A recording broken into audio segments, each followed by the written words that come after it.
All right, family, come up on in here. I know it's a little early.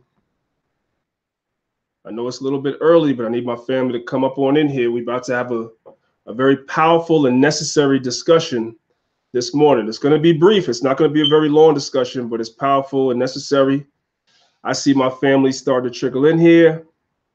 Shalom, Yalon, Yisrael, shalom to you, King. Dwayne Yosef, my brother from another mother, shalom to you as well. Crown Me 13, great supporter of mine. Shalom to you as well. Good to see y'all this morning. Give me a second, y'all, real quick. Yeah, 1 second. I'm hooking a few of y'all up right now. Y'all will see shortly. All right. Divine Prospect is in the building, man. If you free, man, you definitely should let me know, man. I'll send you the hangout link. You can come on in and talk about this subject as well. I want to say peace and shalom to the family. It's your brother, Priest Danyaahla, Lions of Israel, Maccabees Alliance Council, with another show for y'all today. And today I am honored and proud to have my comrade, you know what I'm saying? My comrade. I consider this brother to be a comrade and a warrior for the Most High, and a fierce, fierce defender of our scriptures, our customs, our mores, our folkways. He's a fierce defender of this word. I'm happy to have my brother back on Maccabees TV for the second time, my brother Mikha'el Ben Yisrael. Shalom to you, King. How you doing today, Lord? Hey, shalom, shalom. Priest Danyaahla, man. Love you, brother. As usual, it's always a good thing when we hook up, man. You know, it's a beautiful thing for brothers to dwell together. And, you know, first and foremost, I give all praise and honor to the Elohim of Abraham, Isaac, and Jacob. You know what I'm saying? And his son, Jesus Christ, our high priest, our Mashiach. With that being said, you know, yeah, man, it's just, you know, we hook up when we got to, and usually when we hook up, see, they don't know from the old Hebrew war machine days, man, we do damage. But I think some people didn't forget about that, got a little beside themselves. You know, it's a lot of arrogancy going on in these YouTube streets. And so, you know, just tell you, man, you shouldn't wake up a young lion. You know what I'm saying? And we're going to address some things, because the one reason I got on here, you know, because you got cats that's literally making a living off of being a parasite to the Hebrew Israelite community. Anybody that know about Hebrew Israelites, that know anything about us, you will know that, yeah, there's different demographics of us. There's different fractions of us. All of us do not express the exact same beliefs. The one thing we do have in common is that we are the holy people of the Bible by bloodline and history. And, you know, and it's people that would try to exploit that sometimes when they see the differences. But when you look over on their side, they don't do the same thing. You know what I'm saying? But one thing you know about us is we care about our community wherever we at. You know, just for instance, just from where I come from, you know, out of Chicago, you know what I'm saying? The Israel of God itself, you know what I'm saying, has a plaza. You know what I'm saying? Definitely got to get a shout out to them, you know. And in there, they hiring our people. You got a restaurant, tax company, all that type of stuff. You know what I'm saying? One of the sister camps from my big brother Elijah over in Gary, Indiana, they got the, really, as far as we know, the first Hebrew Israelite school over here in the Western Hemisphere.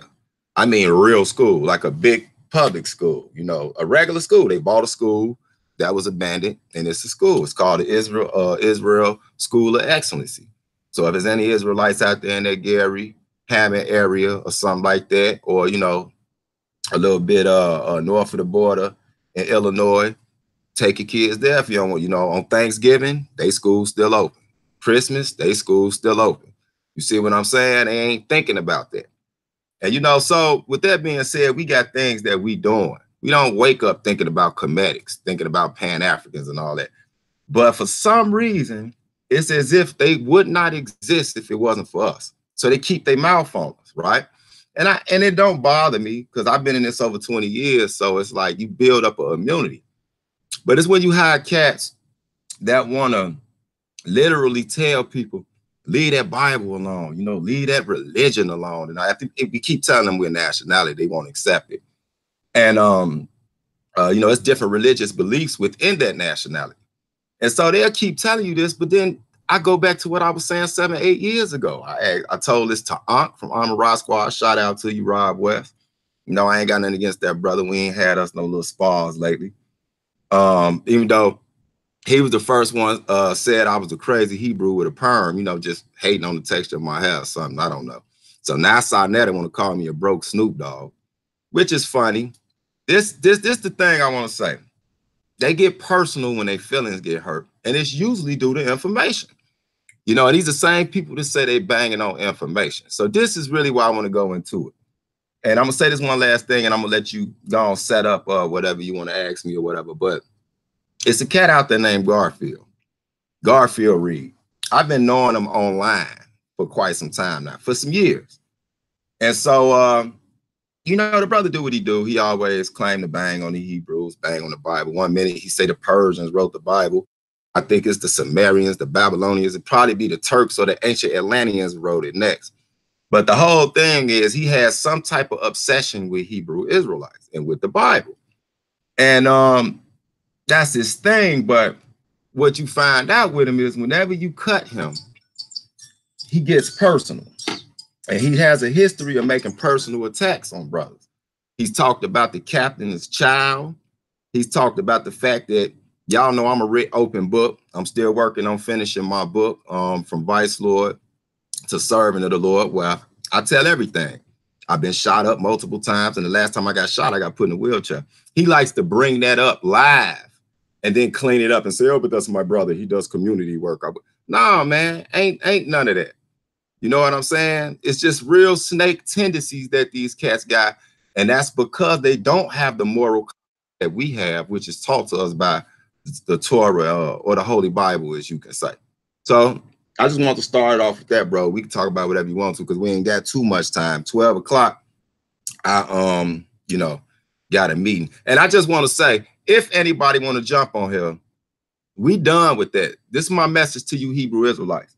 Stop trying to defend the stop defending the Bible with your back against the wall against these cats constantly. We've been doing it forever. It actually defends itself if you know how to handle it. But stop putting them on the wall. What do they believe in? That's what I want to do. So if you want to jump on here, tell me what you believe in and prove it. Because you got cats out here doing Thanksgiving and everything else, but they swear they got some type of Western African culture. See what I'm saying? We real about this. Y'all phony about it, man. So I'm gonna go ahead and go in, man. Shoot, All right, Khan. Well, I want to say first of all that we're fair over here, right? So you're supposed to hear both sides of the matter. So I invited Garfield to come on to defend himself, and of course he declined. You know, I know. They're more comfortable on their platforms where they could dictate everything. And like you said, put our backs against the walls and all that stuff like that. So, you know, it is what it is. He was definitely invited and he declined. So I'm hoping that tomorrow I don't hear no crying and nothing like that. But I know I will.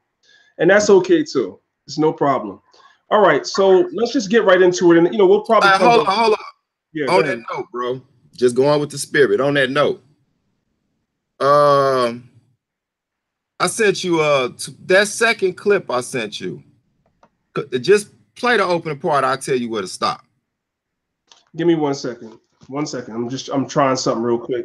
Because for some reason, just play the opening part. I'll tell you where to stop. Say something, Mikha'el, real quick. Say something.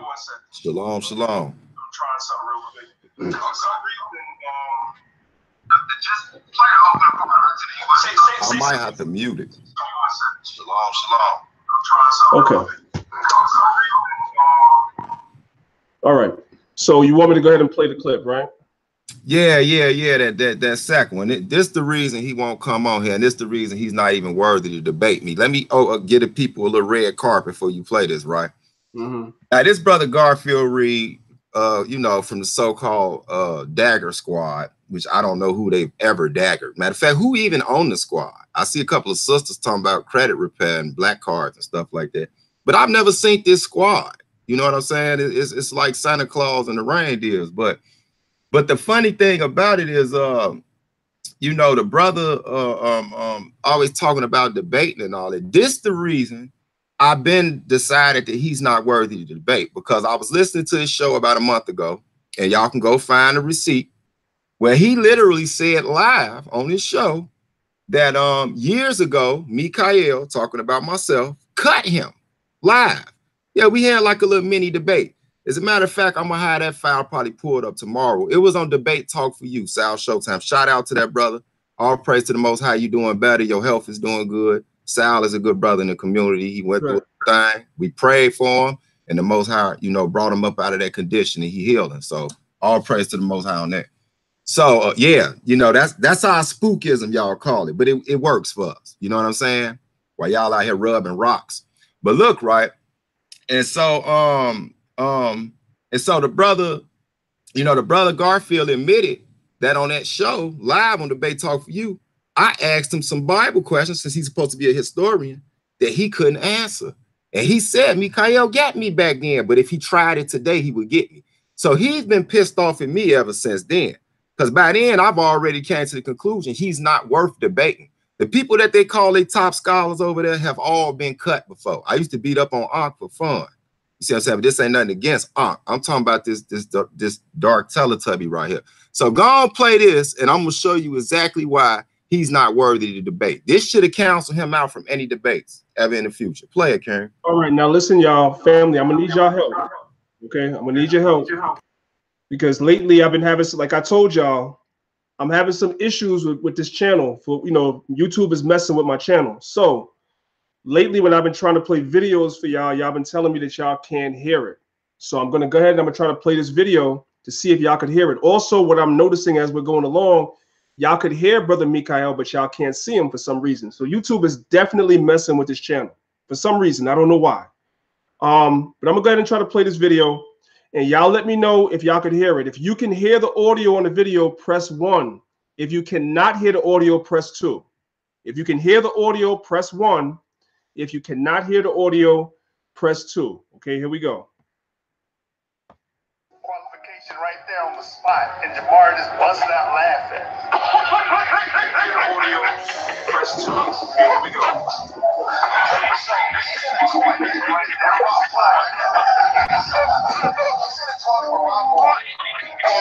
Some information. That's not fair. All right, family, can y'all hear that? I'm looking at the comment board. Before we go any further, I need to know if y'all could hear that. I can hear it and see it. Okay, so that's good. Well, one of my problems has been fixed. All praise to the Most High. All right. All right, so is there a time mark, or you want me to start from the beginning? Y'all keep playing. Keep playing. I'll tell you when to stop. Okay, here we go, family. Here we go. I want y'all to look close. Watch Garfield's face when he... Now, this was Garfield in a debate, and he snuck off to the bathroom to ask for help, and he had a laptop. He got caught cheating. Now, I've never seen a Hebrew do this, ever, in the history of televised debates.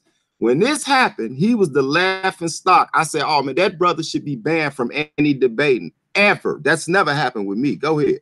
Just watch his face, y'all.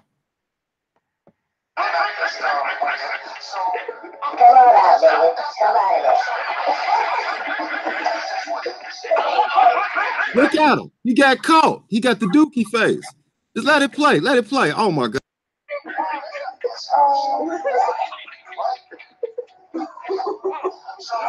Well, I think a little laughing from the grave.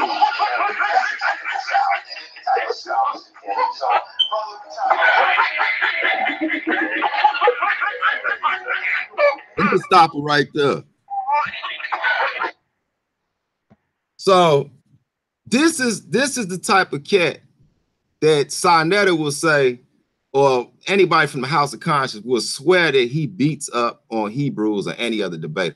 I've never even really heard him have like a real official debate. He just talks and then he tell you about, you know, and it's the thing, I don't like the disingenuousness of those people over there. He'll say words like, you know, whatever your beliefs is, I don't care. You know, that's your beliefs. Keep it to yourself. Then he'll turn right around and say, well, you know, Abraham wasn't real. Isaac wasn't real. Jacob wasn't real. You know, the Bible is not really real. There's no real. So he'll, in one breath, say, if he respects your beliefs, then he'll turn around and poop on them. You don't see them do that with any other group of people. You see what I'm saying? They don't do that with the you know, 5%ers, anything of that type of nature. He only does that with the Hebrew Israelites. So it's clear that he's been hurt by one. I don't know if he's been beat up by one or something like that, but he has an agenda when he's not even worthy of it. And another thing I want to say, brother Danyaahla, concerning our brother Sarnetta, man, the only reason, just to give everybody a backdrop, what finally made me respond, the other night, Sarnetta did a show, and he had Polight on his show, which that right there, every time he does that, it irks me. He has Polight on his show, knowing the shady checkered past that he had. He even stole from him out his own mouth. So I would never let a man on my platform that stole from me. I don't know where Saw's from.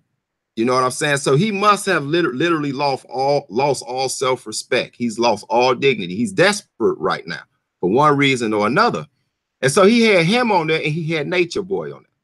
Now, in order for you to make a person like Polight look good, who's done all these criminalities in our community, allegedly, you have to put him next to somebody like Nature Boy, who is the walking epitome of evil. Somebody that's having sex with animals, kids, trees, rocks, dogs, and everything else. So you have to put him next to him to make Polight look good. That should tell him something is wrong. This is the same man that robbed him. So all I said in the chat was, man, bro, why do you get this dude even on here trying to be the moral compass for the dude Nature Boy? Both of them messed up. It's like choosing the less of two evils. He went in on me. You fake Snoop Dogg looking, why you were to call me a B and all that type of stuff. You know, just supposed to be one of our conscious elders, though. You see what I'm saying? Which I'm gonna let you ask me some questions, but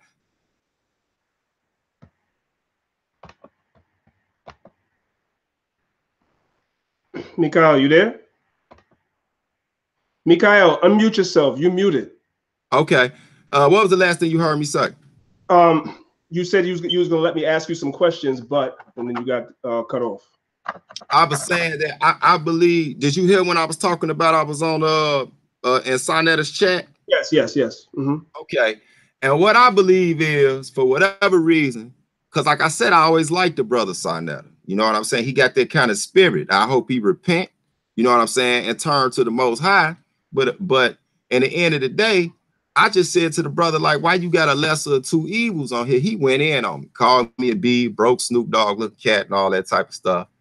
And so my whole thing is, this cat Polight is so wicked that the stuff he even said about Sarnetta live just about 3 weeks ago, while Sarnetta was on the phone, bro, is enough that I'm trying to show Sa it's people that's actually out there trying to look out for you. You see what I'm saying? Matter of fact, play that first clip for me, man. And then we can go ahead and just flow. I want people to really see this because I don't know how many people paid this attention. All right, let me pull it up. Let me share my screen for you, and then we can go ahead and play that. Here we go. All right, so let's share my screen. 1 second, family. All right, so this is the video. We're starting off at about 3 minutes and 45 seconds. That's good? Yep. All right, let's go. Family, if you cannot hear it, let me know with a 2 in the comment section. But for now, y'all saying we good, so let's go. And I want y'all to listen real close to what he says about Sarnetta. All right, let's go. Nah, I'm there. Oh, hold on real quick. I know, smack the clown, right? I'm here. Hold on real quick, Sal. So if any of you have Poppy's Facebook, his Instagram, his YouTube, send him a message and tell him Brother Polight is in New York, and I hear you want to smack me. It's on site. You want to kill me. I hear all of this. And it's just talk when you think a brother's not in New York. Now, it's okay if you want to fight brothers that's over 50 years old and challenge them to boxing. It's okay. You want to fight people who have autoimmune diseases. It's okay. Stop right there. Stop. I want you to play that again. Did y'all hear what he just said? He says you want to fight people that's over 50 years old. He's on the phone with Sarnetta, so he's talking about Sarnetta because he said this about 3 times throughout the video. And he said he has autoimmune deficiency disease. Do y'all know what that is? That's AIDS. AIDS. AIDS. I caught that quick. I went back to school like, hold on, and I'm like in my head with him. And then he said it again. Then he said it again. Now, I remember, and I'm going to show you how wicked this is. And I'm not taking up for Sa, but he's lost all dignity. You see what I'm saying? So he can't do it for himself. So because evidently he owes somebody something, or he just need a bag or something. So he don't even care about being humiliated. None of my Hebrew brothers would do that to me, or they would not be around me no more. We have a moral code and a moral conduct, and it ain't about just checking no bag. And it's funny, I'm the broke Snoop Dogg, you know what I'm saying? But I'm actually sitting over here next to my lit fireplace. All praise to the Most High. I ain't in no studio apartment. You see what I'm saying? So I want to show you something. Play that one more time, bro. I want y'all to hear this clear, and y'all tell me what that is. I hear you want to smack me. It's on sight. You want to kill me. I hear all of this. And it's just talk when you think a brother's not in New York. Now, it's okay if you want to fight brothers that's over 50 years old and challenge them to boxing. It's okay. You want to fight people who have autoimmune diseases. It's okay. It's totally okay. Sonetta on the phone. Pause it. Now, this is the killer part. Sonetta was on the phone with him on speaker. He heard him say this more than once and didn't even interrupt him, which I remember clearly. What was that, last year, 2 years ago? But it was a while back. But Sonetta addressed that and said he did not have AIDS. So why would Polight turn around and say that in his face multiple times and Sonetta not even stop him? I don't know, because what I have noticed over the years is Sonetta is not like a scholastic guy. He's not a debater. He's more like the spirit of it. He's more like the father of it. That's not his skill. So I don't know if he don't know what that meant. You know, he's not that well like spoken or read. So I don't know if he didn't catch it, but anybody with some sense caught it. Now, how could this same brother be right back on your platform? He stole from you. Like we say in the streets, treated you like a biatch, right? Excuse my Hebrew. He stole from you for one. And then he knows how you feel about that you got AIDS thing. And he says it repeatedly in your face. And you bring him back on the show. Then you want to question us about our morale and tell people to leave their Bible alone. Well, I'll tell you this. If I find out in the end that this book been phony all this time, at least it made me a better person. Because whatever y'all trying to get us to replace the Bible with, it ain't working for y'all. Go ahead, Danyaahla. Now, just to be fair, I'm looking at the comment section in the video. I don't know if you're looking at it too. And some of the people in the comment section are saying that the autoimmune illness that the brother has is lupus, not AIDS. Now, I don't know anything about any of this stuff, like as far as what the brother suffers from. I don't know. He never told me. I don't know. But this is what people are saying. So how would you respond to that when people are saying it's lupus and not HIV? Well, I'm very much aware of lupus, but if you listen to it, he says it 2 or 3 times. And when he says it again, he says deficiency. And then he says disease. So if you look up the definition, one of them, the disease or the deficiency, one is AIDS and one could be lupus. He says both. He never just said lupus. He could have just said lupus. So that's my response to that. And I thought about that when he said it, because I went and looked it up. I'm like, because, you know, you remember it in school. And I'm like, man, and I've never heard him say that he had lupus. I know people with lupus. He literally said both deficiency and disease. He says both. All y'all got to go to show them the comment, show them the channel that's on. All right. So all right. So I'm going to share my screen again, just to show them the channel, because I want them to go back and hear the whole thing. It's a 30-minute video, but when you go to that, you're gonna see the whole one. That's an hour and 30 minutes with the whole Polight ride.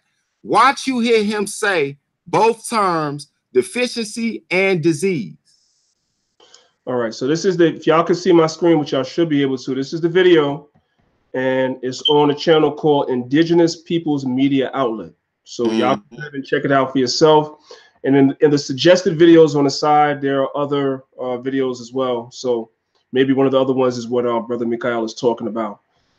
So we're going to leave that there. Like I said, you know, Sonetta's never spoken to me about anything like that, so I would never speak about that, you know what I'm saying, on air myself. But I understand why you're doing it. Mind you, I'm only speaking on what Sa has addressed publicly himself. People made that claim against him. Right. Doctor said that, but it wasn't true. So I'm gonna roll with him on that. You see what I'm saying? I'm just one why Polight be throwing these sneak shots. Yeah, that's a good question. So let's just get right into get right down into what we're here. The title of the video is the best tool for our liberation the Bible? Is it money? Is it atheism? Is it Kemet? We want to know what the best tool for our liberation is, because sometimes some of these debates that we have in the conscious community is frivolous and pretty much worth nothing. It doesn't really get us nowhere. Our people are in a destroyed state. Most I said our people are destroyed. So our people need liberation. So we need to know what the best tool is and take advantage of that tool. Now, we as Hebrew Israelites, we believe the Bible is the best tool for our liberation, obviously. What makes the Bible the best tool for our liberation, Brother Mikha'el? Well, first off, basically, we can keep it where we at right now. The scriptures we come with, as a matter of fact, I can say this real quick. This Psalms 111 and verse 10, it say, the fear of the Lord is the beginning of wisdom. A good understanding have all they that do his commandments. His praise endures forever. So one of the reasons that that this is important is because it can make the most simple person wise. And this is what we believe, and we've seen it. That's why you have Hebrew Israelites that's able to go toe-to-toe with people with PhDs. You see what I'm saying? In theology, seminary school, though they've never been there a day in their life. And that's because we have some type of code that he gave us that we live by and we stand by. And those laws, statutes, commandments, and judgments. You see what I'm saying? Now, within that, the chaos that you see going on in a so-called conscious community, you would not see that if they followed these. You see what I'm saying? Like, I saw you on the show last night on Sonetta's show. Like I said, I still watch him. I'm just not going to support him in no type of way. You see what I'm saying? And so, you know, that question keeps coming up. Now, within our scriptures, we got laws like, you know, stuff that you would think would be simple. You know, don't sleep with your neighbor's wife, of course. You know, usury. What's that? Usury. We can't commit usury. So we ain't gonna be over here taxing people. We ain't gonna be over here, you know what I'm saying, defrauding people. That's in the law. You can't commit fraud against people, which is what your boy Polight famous for. I was listening to the sister, I think her name is Aikisha Ali Shabazz, the lawyer sister. I was listening to her the other day, and just off, and of course this is allegedly, just off the calculation she came up with from the people she say sending her the receipts, it was, I counted damn near $100,000 worth of scams. It was a couple of $10,000 scams, a group of three, and this is from what she says, $3,500 scams, and that came to $100,000 scams. Now, if this enlightenment, because I remember I heard Sonetta say, how could you go backwards, Danyaahla? He said, it started as a 5%, and now you back in the Bible, you went backwards. What's funny to me is, if y'all had these principles that was in the Bible, Polight wouldn't be around. That's one. And it's bigger than just Polight, because it's a lot of people scamming over there. That's the one thing I'm not going to go into about Garfield. But everybody picks that, but I don't have no proof of that. And see, our principles tell us, don't accuse somebody of something if you don't have no receipts. You see what I'm saying? So I hear people say that. All I'm gonna say is he's pseudo, he's Susu. You see what I'm saying? And he basically is obsessed with Israelites. He got some type of vendetta, and we don't know what he believes in. So our scriptures is better for us as a community all the way around. It tell you how to treat your family. It tell you how to treat your you know, your wife, your kids, your husband. It tell you how to treat your in-laws. It tell you sexual morale laws. It tell you fair judgment laws. It tell you how to deal with people in finances. It teaches agriculture. It teaches all of these things. There is no other book comprised that have all these together like that. Fine. So brother Mikha'el, let me put you on the hot seat now. Go ahead. Now, right? Let me talk to you about some of the talking points that they have against the Bible. When you look at our community, right? And Chicago is a perfect example of what's going on with our people, because everything I'm going to mention to you is going on in Chicago. We're the last hired. We're the first fired. We're number one in just about every daggone fatal disease known to man. Heart attacks, high blood pressure, you name it, everything. Cancer, everything. You know what I'm saying? We're living in some of the worst neighborhoods in our community. Our communities are drug infested. Our families are broken. Men fight against women. Women fight against men. Half of our not more than half of our boys are either practicing homosexuals or have effeminate spirits. Right. You know, I mean, the list goes on and on and on. Black people are under a lot of curses. And so what they're saying is that if God loves us as a people, as much as he says, why is it that our people are under all these curses? What type of God would put his chosen people under all these curses while you have these other nations around us prospering? How would you respond to that? Okay. Well, that's quite simple. They're going to get tired of this one. But you know what I'm going to say. And I mean, I don't have to be so generic with it, but all you got to do is read Deuteronomy chapter 28, which they hate so much. But they've tried to make a career at destroying. I've seen so many groups try to destroy Deuteronomy 28th chapter. But he literally says in the first verse, and it shall come to pass, if thou shalt hearken diligently unto the voice of the Lord thy God, to observe and do all his commandments, which I command thee this day, that the Lord thy God will set thee on high above all nations of the earth. And all these blessings shall come on thee and overtake thee, and if thou shalt hearken unto the voice of the Lord thy God. So he just told us we would be on top. We would be none of those things that you just mentioned, right? He told us that, right? So let's just skip on over to verse 15. Let's see the cons of that. It says, but it shall come to pass, if thou wilt not hearken unto the voice of the Lord thy God, to observe to do all these commandments and his statutes, which I command thee this day, that all these curses, which is what you mentioned, so this should answer their question, shall come upon thee and overtake thee. Cursed shall thou be in the city, cursed shall thou be in the field. It's quite that simple. We believe it. Now, let me ask them, where's your pyramid text? Where's any type of Kemetic text? Where's your West African? And it's over 365 million people in West Africa, just to let y'all know. Do y'all know how many different cultural beliefs and traditions is within those demographics? That's almost the size of the United States by itself, right? So which one of these texts completely says what Oz just said? It told us if our forefathers would have did this, this what would have happened. But if our forefathers went otherwise, this what would have happened.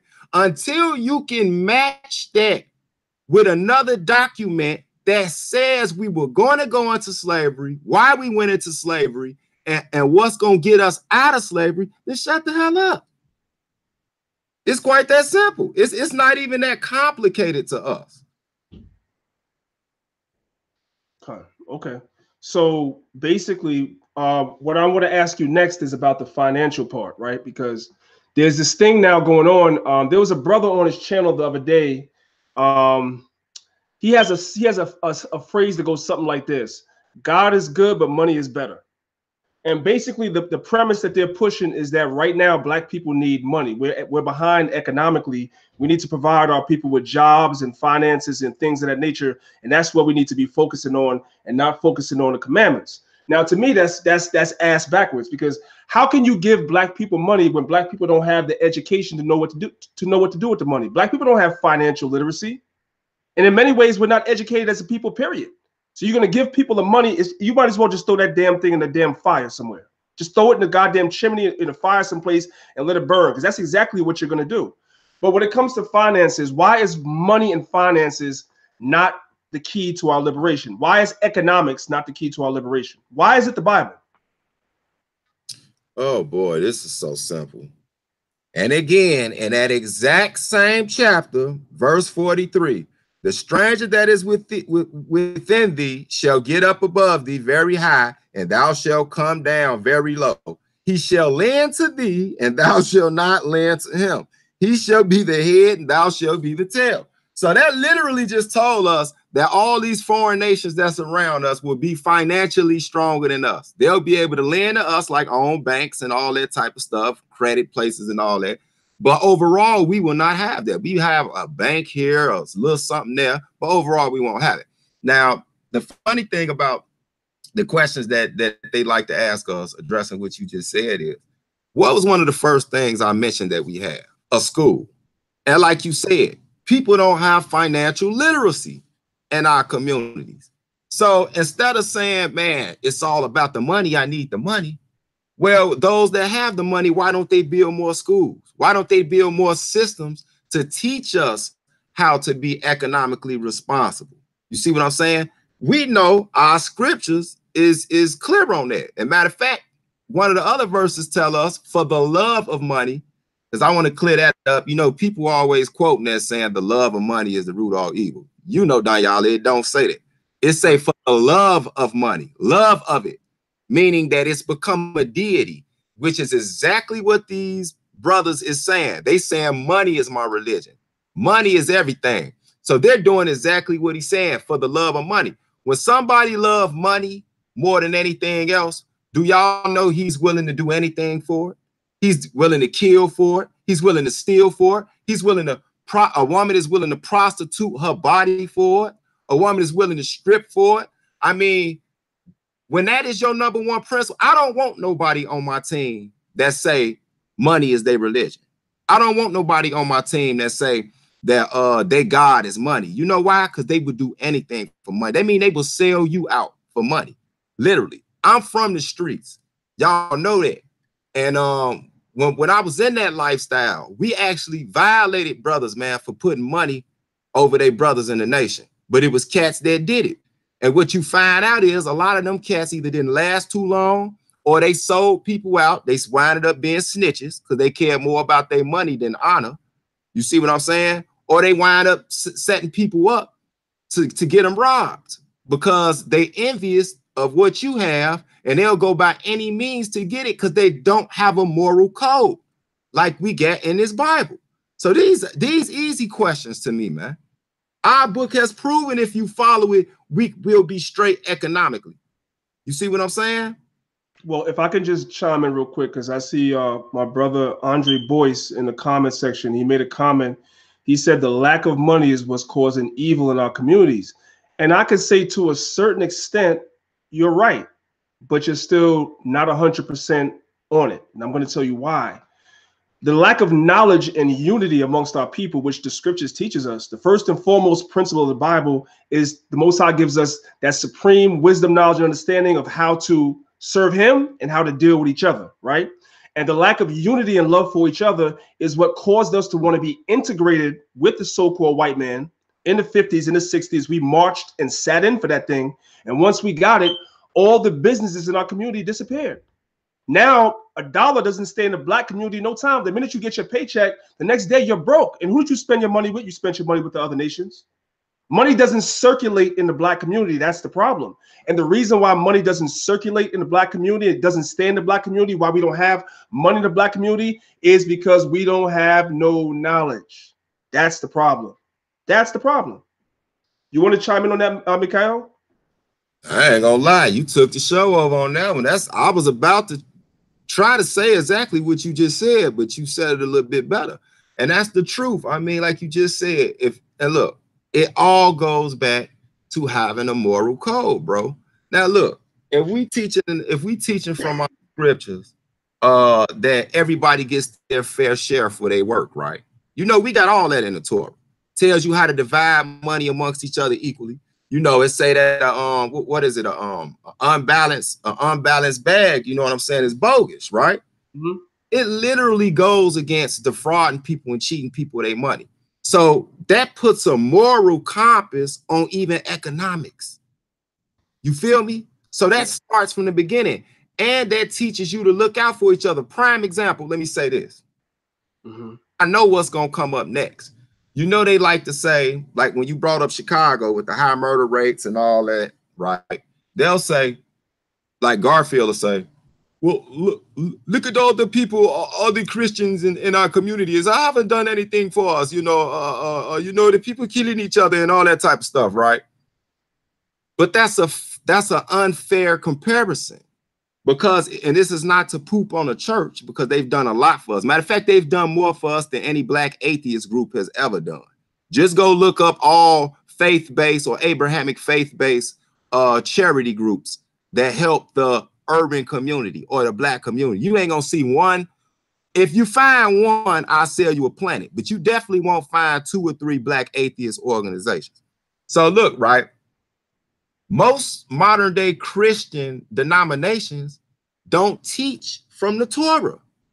They don't teach the laws like that. They basically focus on the New Testament. And I'm not saying there's nothing wrong with the New Testament. We need that as well.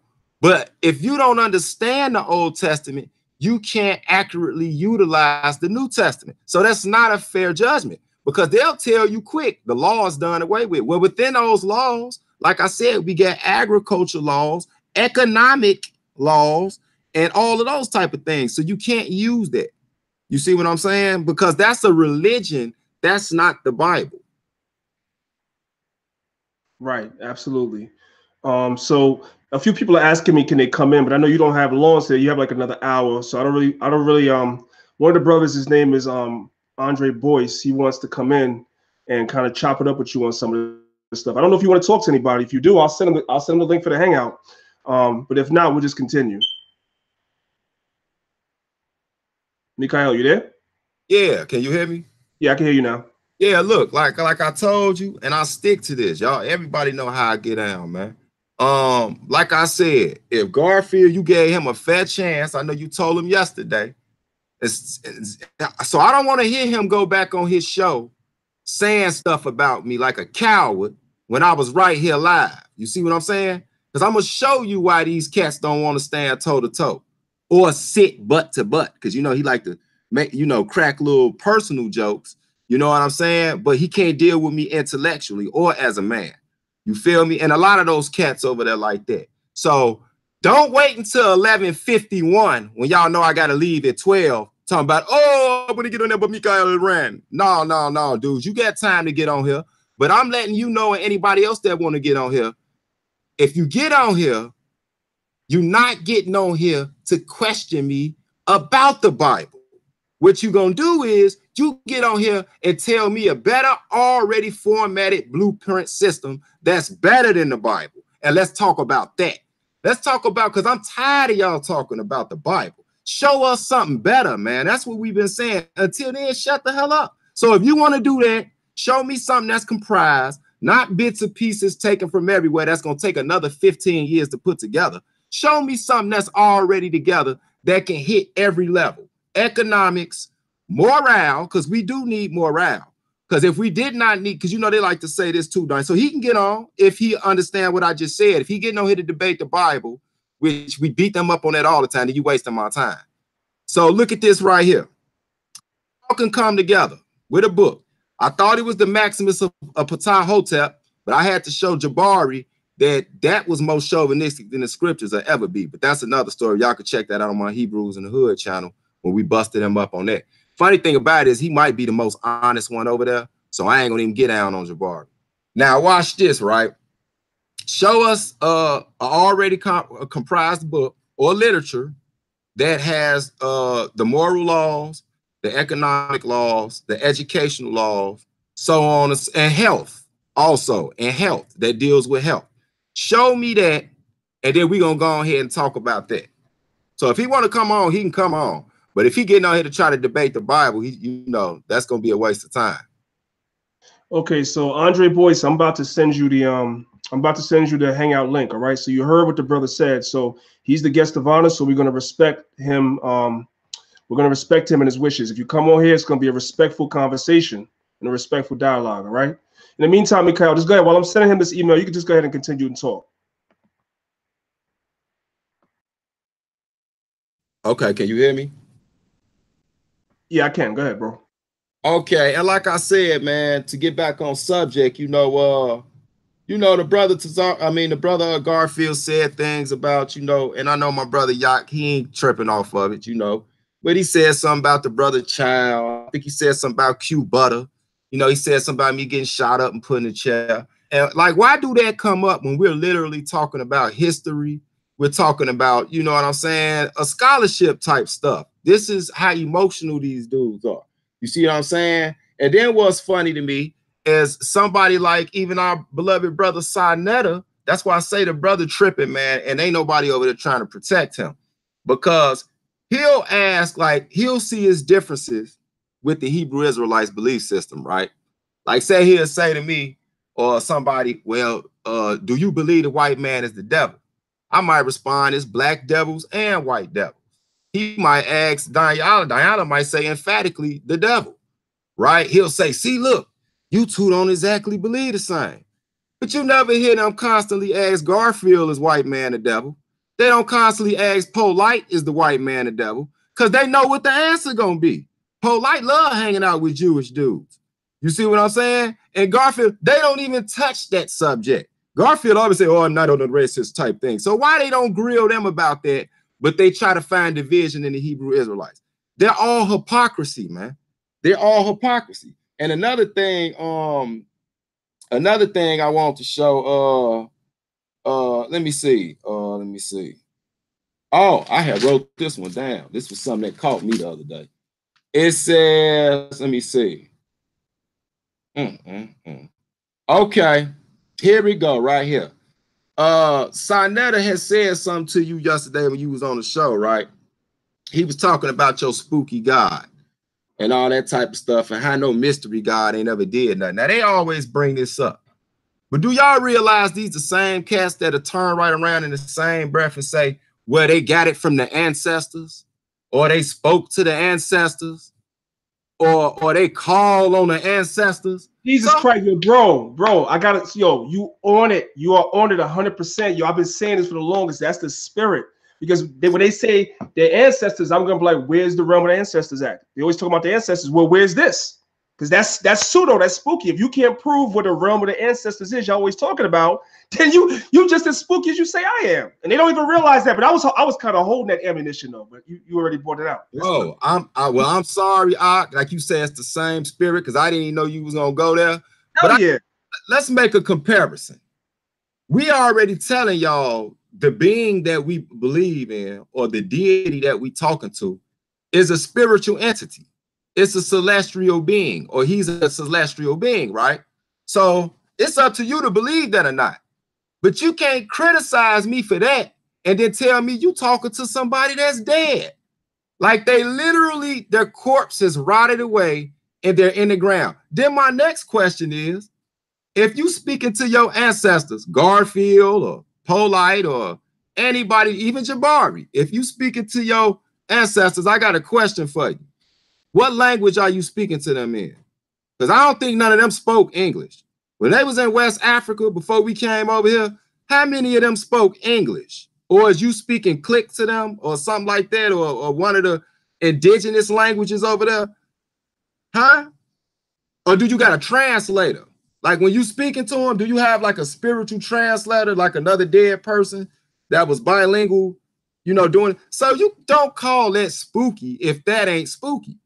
Like that literally would be equivalent to me going to the grave right now, where my father is, and just look down at the ground and start talking to him and expect it to respond. So, you know, they real, you know, hypocritical with that type of stuff. And then it was something else he said to you. I think he said, because I had wrote this one down when he said it. He said, Oh, yeah. I ain't gonna say that one. This is the white man focus on the Bible. Oh, yeah, he said, you know how you know the white man knows that the Bible is BS? He said because he gave it to us and it's free, it's everywhere, basically. Do you know how stupid that logic is? That's like saying a gun is not lethal, or a gun is not effective because they got gun companies and there's guns everywhere. That makes absolutely no sense. It's the same book that they turn around and say they oppressed us with. So how can you oppress somebody with an object that has no power? It's a retarded logic that they have over there, to the point where I don't even think they think before they make some of these statements. And then the last thing was he said, oh yeah, you know, and then they talking about, he asked somebody how far back does the Bible go and all this type of stuff. Man, come on, man. They ain't asked Polight how far back his hairline go though. No, I ain't gonna even go there though. But go ahead. It's the same circular reasoning that they deal with. It's just called circular reasoning. It's the same questions that they ask over and over again. And they ask it to people until they get somebody that says something that they feel like they could take advantage of, and then they just start, you know, doing what they do. But sometimes you just have to deal with them with logic. You know what I'm saying? And let me just make sure, brother Andre, I sent you the link again. So I'm kind of like, while I'm talking to you, I'm kind of looking in the chat to make sure that you actually got it. But you know, just to expound on what you said earlier, because you and I were talking about it before we came on live. You know, when somebody says, this goes for everybody in Israel in general, or anybody that's a faith-based believer, you believe in the scriptures, this goes for you. When somebody tells you that you should put the Bible down and pick up your traditions, your original so-called African spiritual traditions, right?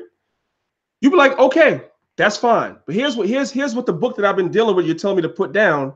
The book that I'm dealing with says that if I kill somebody, I got to be killed. If I commit adultery and take my brother's wife, I have to be killed. If I steal from somebody, I have to restore what I took from somebody. And sometimes you have to restore double to somebody what you took from them, et cetera, et cetera, et cetera.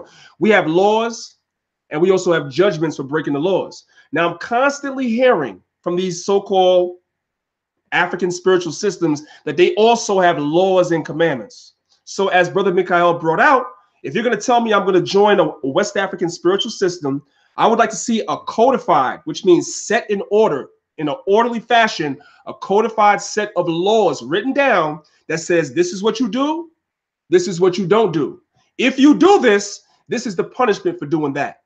I want to see that. I have yet to see that from any of these guys. I'm not talking about no oral tradition. I'm talking about a codified set of laws that's written down that everybody in that society must follow. Same thing goes for Egypt. Every time that you ask them about the law, where are the laws in Egypt, they tell you, well, you can find some in the pyramid text. You can find some in the coffin text. You can find some in the book of Going Forth by Day. You can find some in the book you just said, man. The Maxims of Ptahhotep. You can find it all over the place. Well, first of all, that's chaos. That's chaos, because that means it's not codified. It's not set in order. Secondly, the everyday average Egyptian didn't have access to those damn books. So how was they supposed to know what laws to keep and what laws? That's confusion. It's a bunch of nonsense. So if you're going to tell me to leave my Bible, you need to bring me something that is superior to it. And then you have a point. But these guys have yet to provide that. We've been asking them for years. Where's the laws? Oh, I know, the 42 laws of Ma'at. Let's talk about that. That's a misnomer. A lot of y'all brothers and sisters in Israel, the laws of Ma'at are a misnomer. Those are not laws. Why do I say they're not laws? Because those are said after you die. Those are what you call declarations of innocence. That's what you're doing. You're standing before the so-called gods of Egypt after you died and declaring yourself innocent of doing all those things. Those are not laws. That's a cop-out. I want to see the laws in Kemet. That's what I'm waiting for. And we've yet to see those. You want to chime in, Brother Mikha'el? Yeah, man, you just took it to the next level with me right there, because that's exactly what I was thinking. It's like they want us to leave a structure to go into chaos.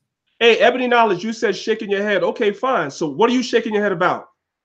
What did I say that was wrong? Correct your brother. What did I say that was wrong? I say that there's no codified set of laws in Egypt that I've seen yet. If I'm wrong, if they exist, all I'm asking you to do is tell me where they are. I want to see it. I want to see what the punishment was for killing your brother in Egypt. What was the punishment for that? What was the punishment for stealing in Egypt? What was the punishment for that? What was the law? What was the punishment for that? I want to see that. Right. And as a matter of fact, you know, like we've been saying forever, if they use the Mayat thing, you know, like, for example, where say I have not, you know, been with a man or laid with a man, right? I always said, well, you know, is that a man speaking or a woman? But if it's a man speaking, what is the law if he does sleep with a man? You never see that. Like, you don't see the penalty. Like with ours, it's cut and clear.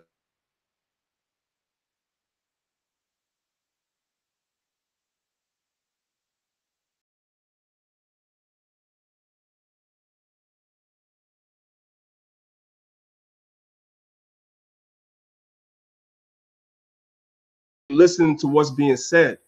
We're not saying that ancient civilizations in the East didn't have laws. That's not what we're saying. That's not what we're saying. Every culture had laws. The difference is our laws are codified, meaning they're in order, and everybody had access to it. That's number one. And number two, there were penalties for breaking those commandments. Now, I keep hearing, and I'm going to give it right back to you, Mikha'el. I keep hearing about all these laws amongst the West African traditions. I believe that they exist. I keep hearing about all these laws that were in ancient Kemet. To a certain degree, I believe they exist. The problem for y'all is y'all can't produce them. You can't produce them. Now, you said to me, Ebony Nash, how can you not see the correlation with the laws of Ma'at and the law? First of all, because Ma'at is not laws. When is Ma'at? When are you making these confessions? You're making them after you die.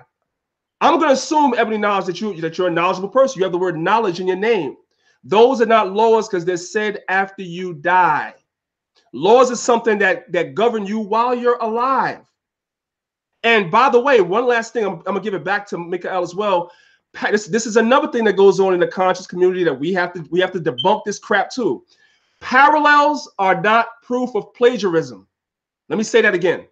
Parallels are not proof of plagiarism. Just because you see something similar in Ma'at, in the confessions of Ma'at, that you might also see in the Torah, doesn't mean that the Torah came from Ma'at. That's nonsense. Because there's a certain code of ethics that all nations had. There's certain things that every nation has. There's certain things that's universal wisdom and common sense. We all know this. What we're asking for them laws. We want to know your agricultural laws in Kemet. We want to know your marital laws in Kemet. We want to know your your purification laws in Kemet. We want to know your laws for stealing. We want to know what was considered a sex crime.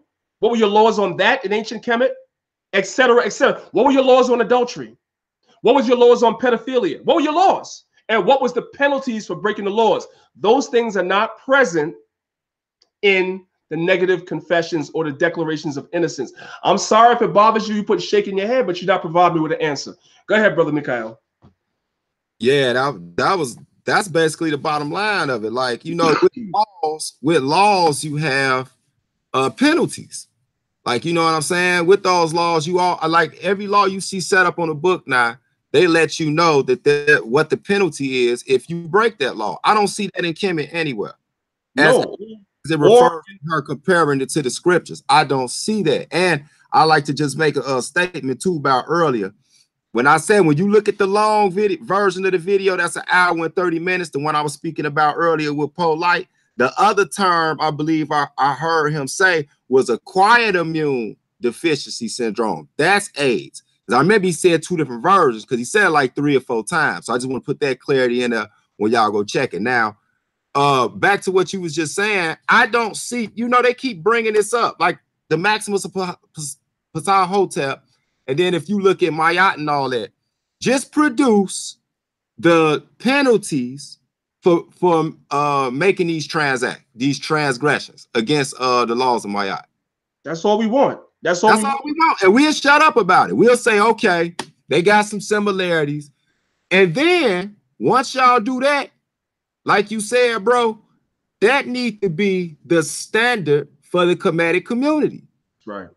You see what I'm saying? Because that's the standard of the Israelite community. I don't care what portion of the Israelite community you go to. You know you're going to see brothers with beards that don't eat pork, that know not to cheat, take another brother's wife. They know not to steal from each other. They know not to lie on each other. You know what I'm saying? I'm not saying it doesn't happen, but normally when it happens, it's a penalty for it. You see what I'm saying? So now let me just say this, and I'm going to bring the brother in because I see the brother Andre is here. Let me say this, man, just to back up what Mikha'el said. And this is not to bash everybody. We just having real talk here. You know what I'm saying? When y'all have y'all real talk bash the Bible, we got to put up with it. So we're having real talk right here. You know how I know that there's not really any laws that a lot of you brothers and sisters that follow Kemetic science follow? You know how I know that? Because every time I go to your events, I see lesbians there. Not only do I see lesbians there, nobody corrects them and tells them that their lifestyle is wrong. I was just about to go there. I see homosexuals there.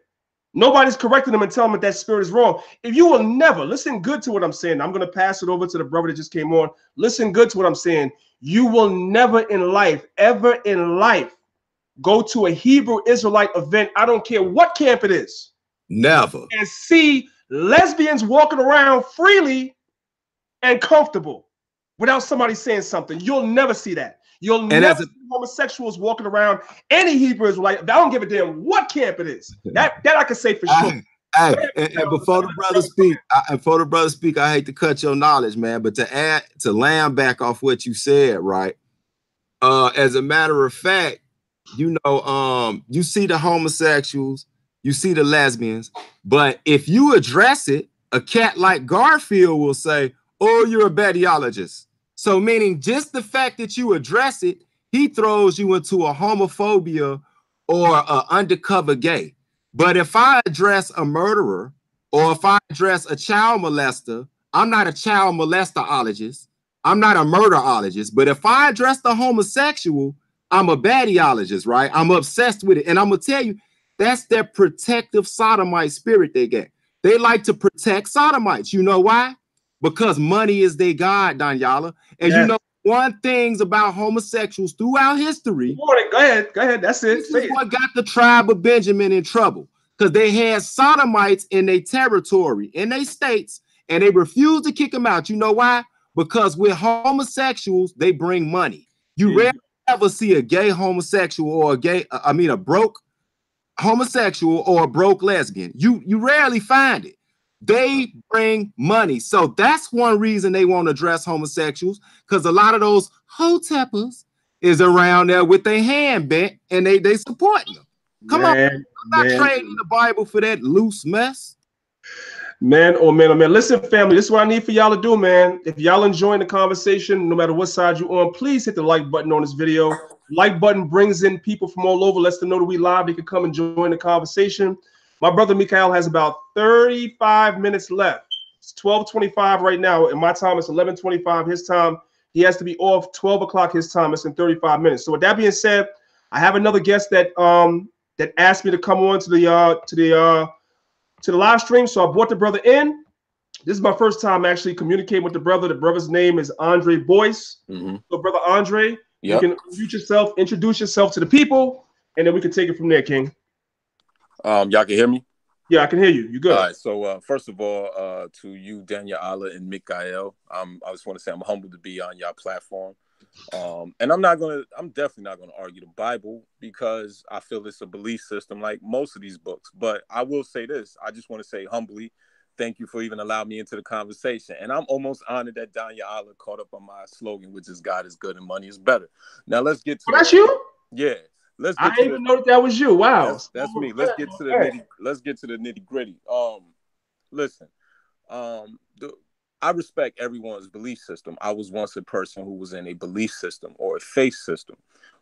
As you heard me say on Sonetta's channel, I don't care what your God is, but I understand what's going on, not just in this country, but around the world, because I've been blessed to see it. You understand where I'm coming from? And I've been blessed to experience it. And we are now almost a permanent underclass. We're about to go in the form of the dodo bird, bro.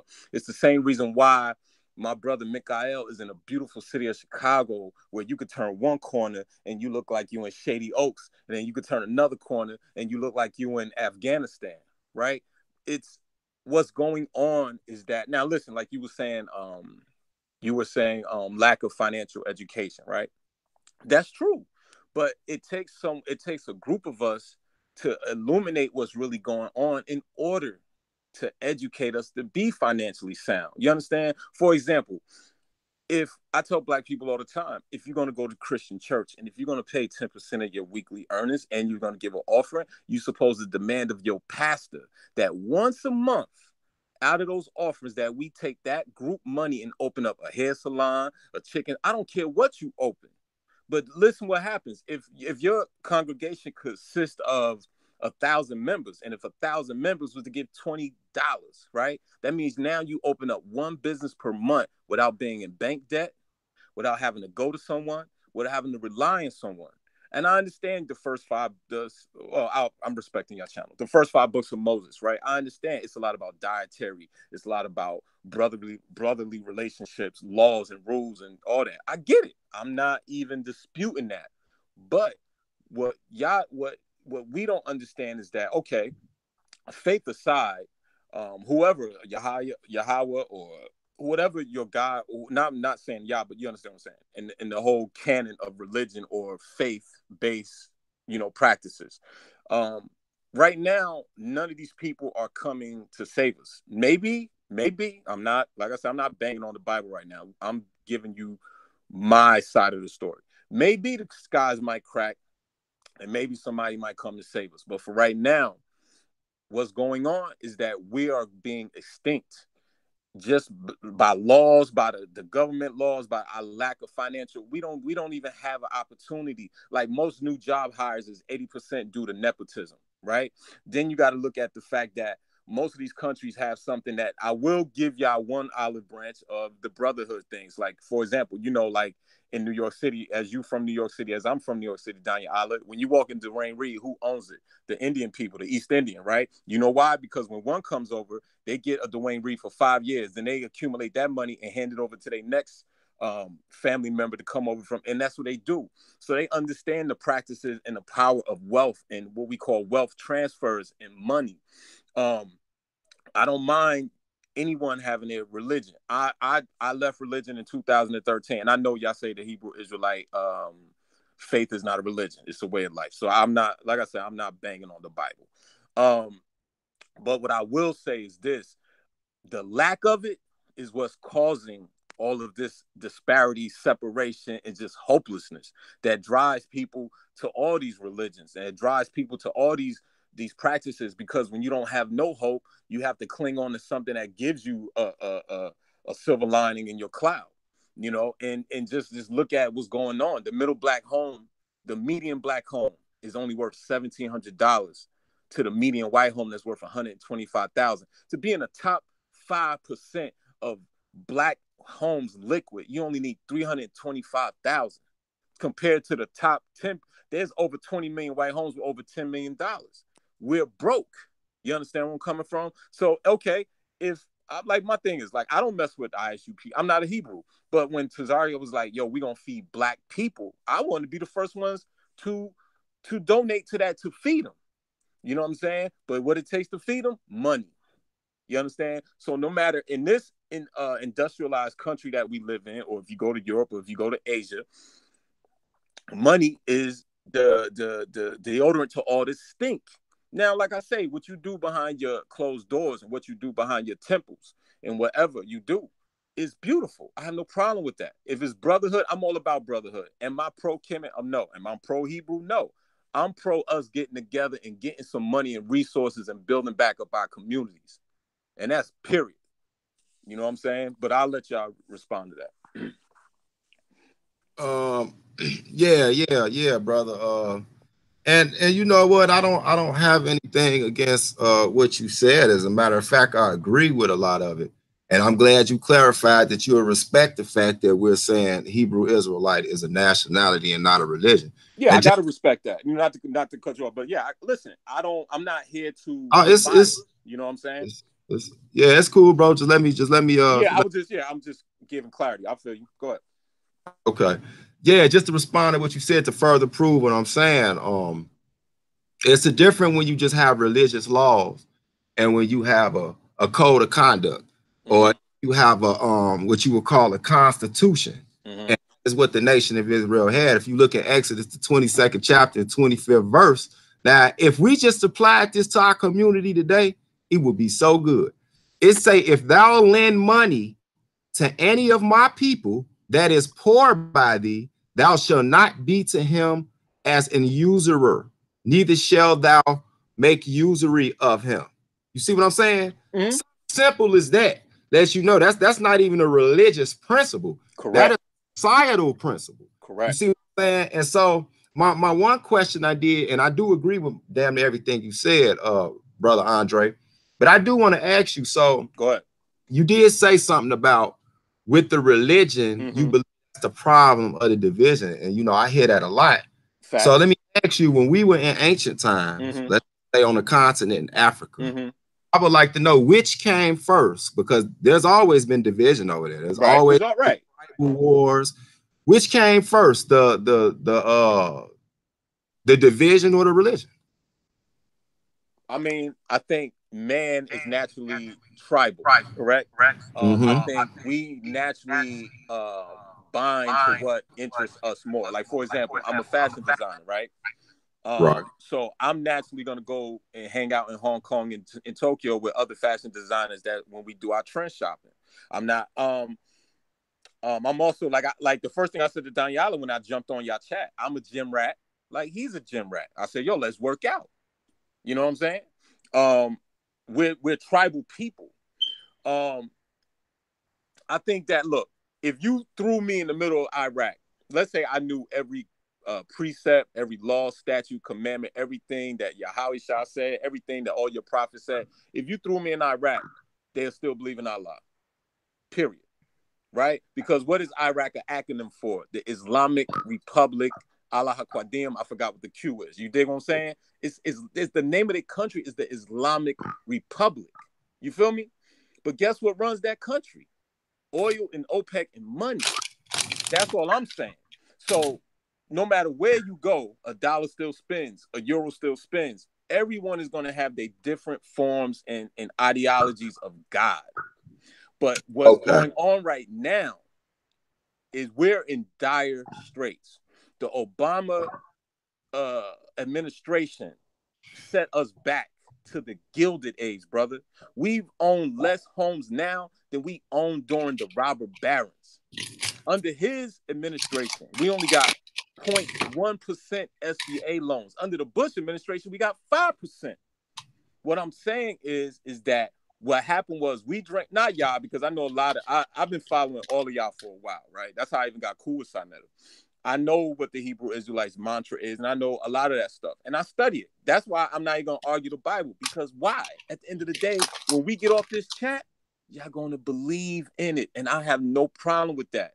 How we going to get some money to feed our kids, to take our, and when Danyaahla saw me, he saw me further expound on Skid Row, because really Polight and them didn't really like go into it. Like, by me being bi-coastal and also being in LA all the time, I know the dynamics of that shit, right? And I explained to even Sinetta, I said, this is why you can't feed them openly no more, because of what happened in Dwayne Reed in New York City when they used to give people the food, and then the guy got sick and he actually sued Dwayne Reed. So that's why if you walk up and down Manhattan around about 11 o'clock at night, you see bread on the sidewalk. Am I right, Danyaahla? If you around Midtown Manhattan, put the manger, all these people, they put it on the sidewalk. So if the person wanted, they eat at their own discretion. You understand where I'm coming from? But to answer your question, you know, listen, we are just tribal people. You know what I'm saying? That's why it's easy to be a part of a brotherhood no matter what religion you are. Now, with me, I'm coming from a view of this. I don't have to bang on the Bible no more, because I've done that and it don't get you nowhere. I don't have to bang on the Quran, because I've done that and it doesn't get you anywhere. But what I do want to show people is the power of finances and the power of understanding wealth, because we have no wealth. Most Black families die, they can't even bury their mom and dad.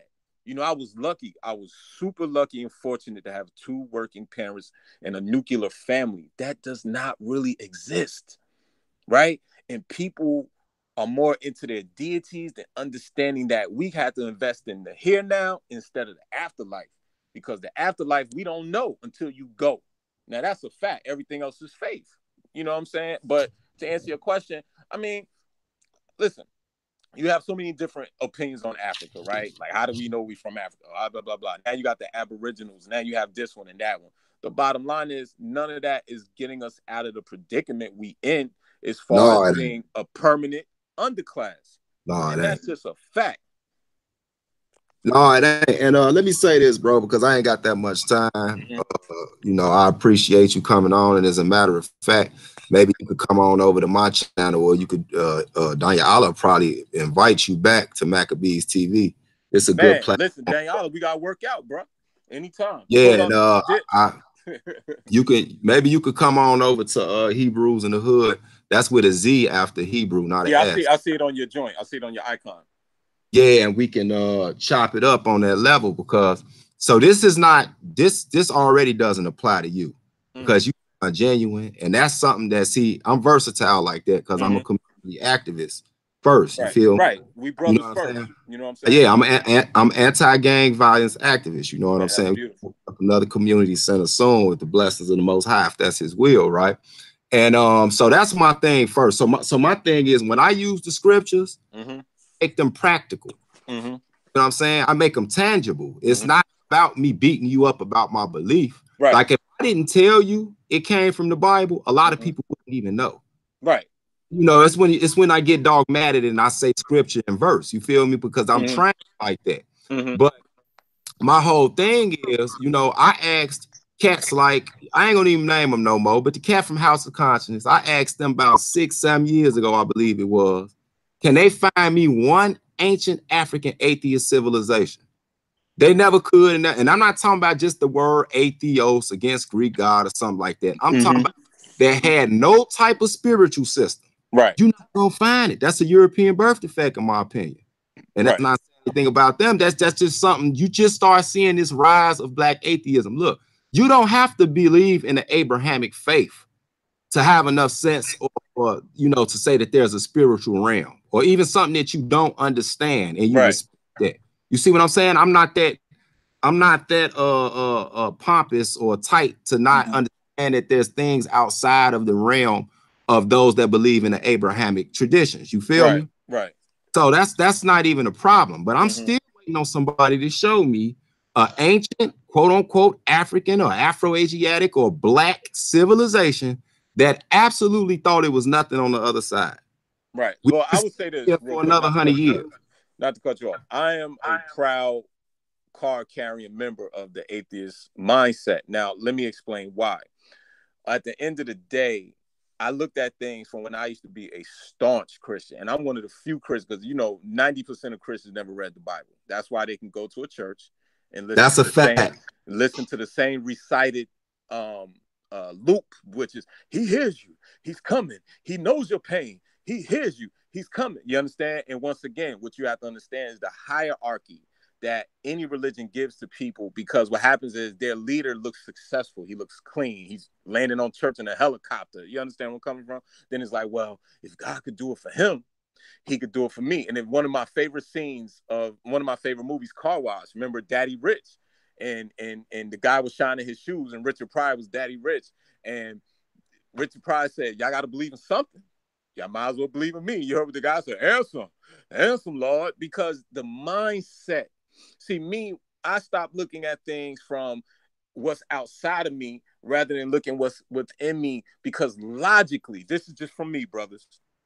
Logically, I cannot get out of a 34th Street subway and look at a woman my mama's age living in a shopping cart and think there's somebody that out there from beyond this realm that loves me.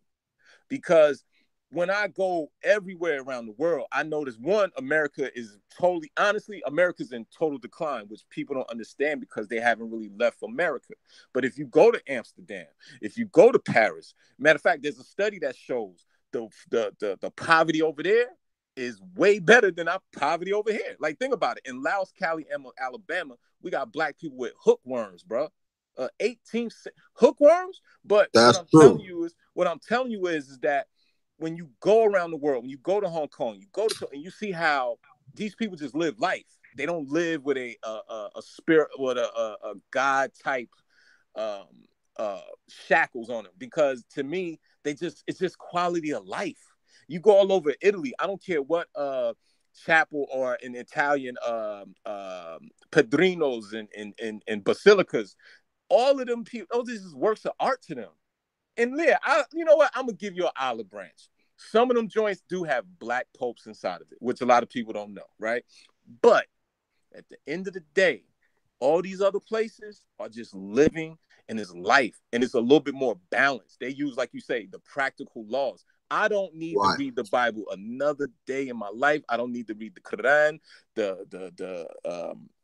any of these books that I done mastered and read. I don't have to read it no more. All right, but can I say something, brother? But hold on 1 second, and I'm gonna let you rock.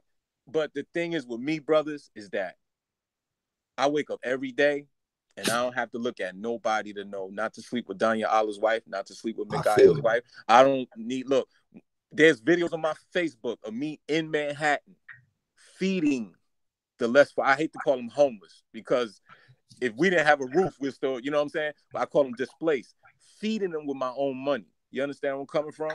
And I don't need no books, no hadiths, no Bibles, no Pentateuch, no Torah, no Talmud to know what's right and wrong within my soul, bro.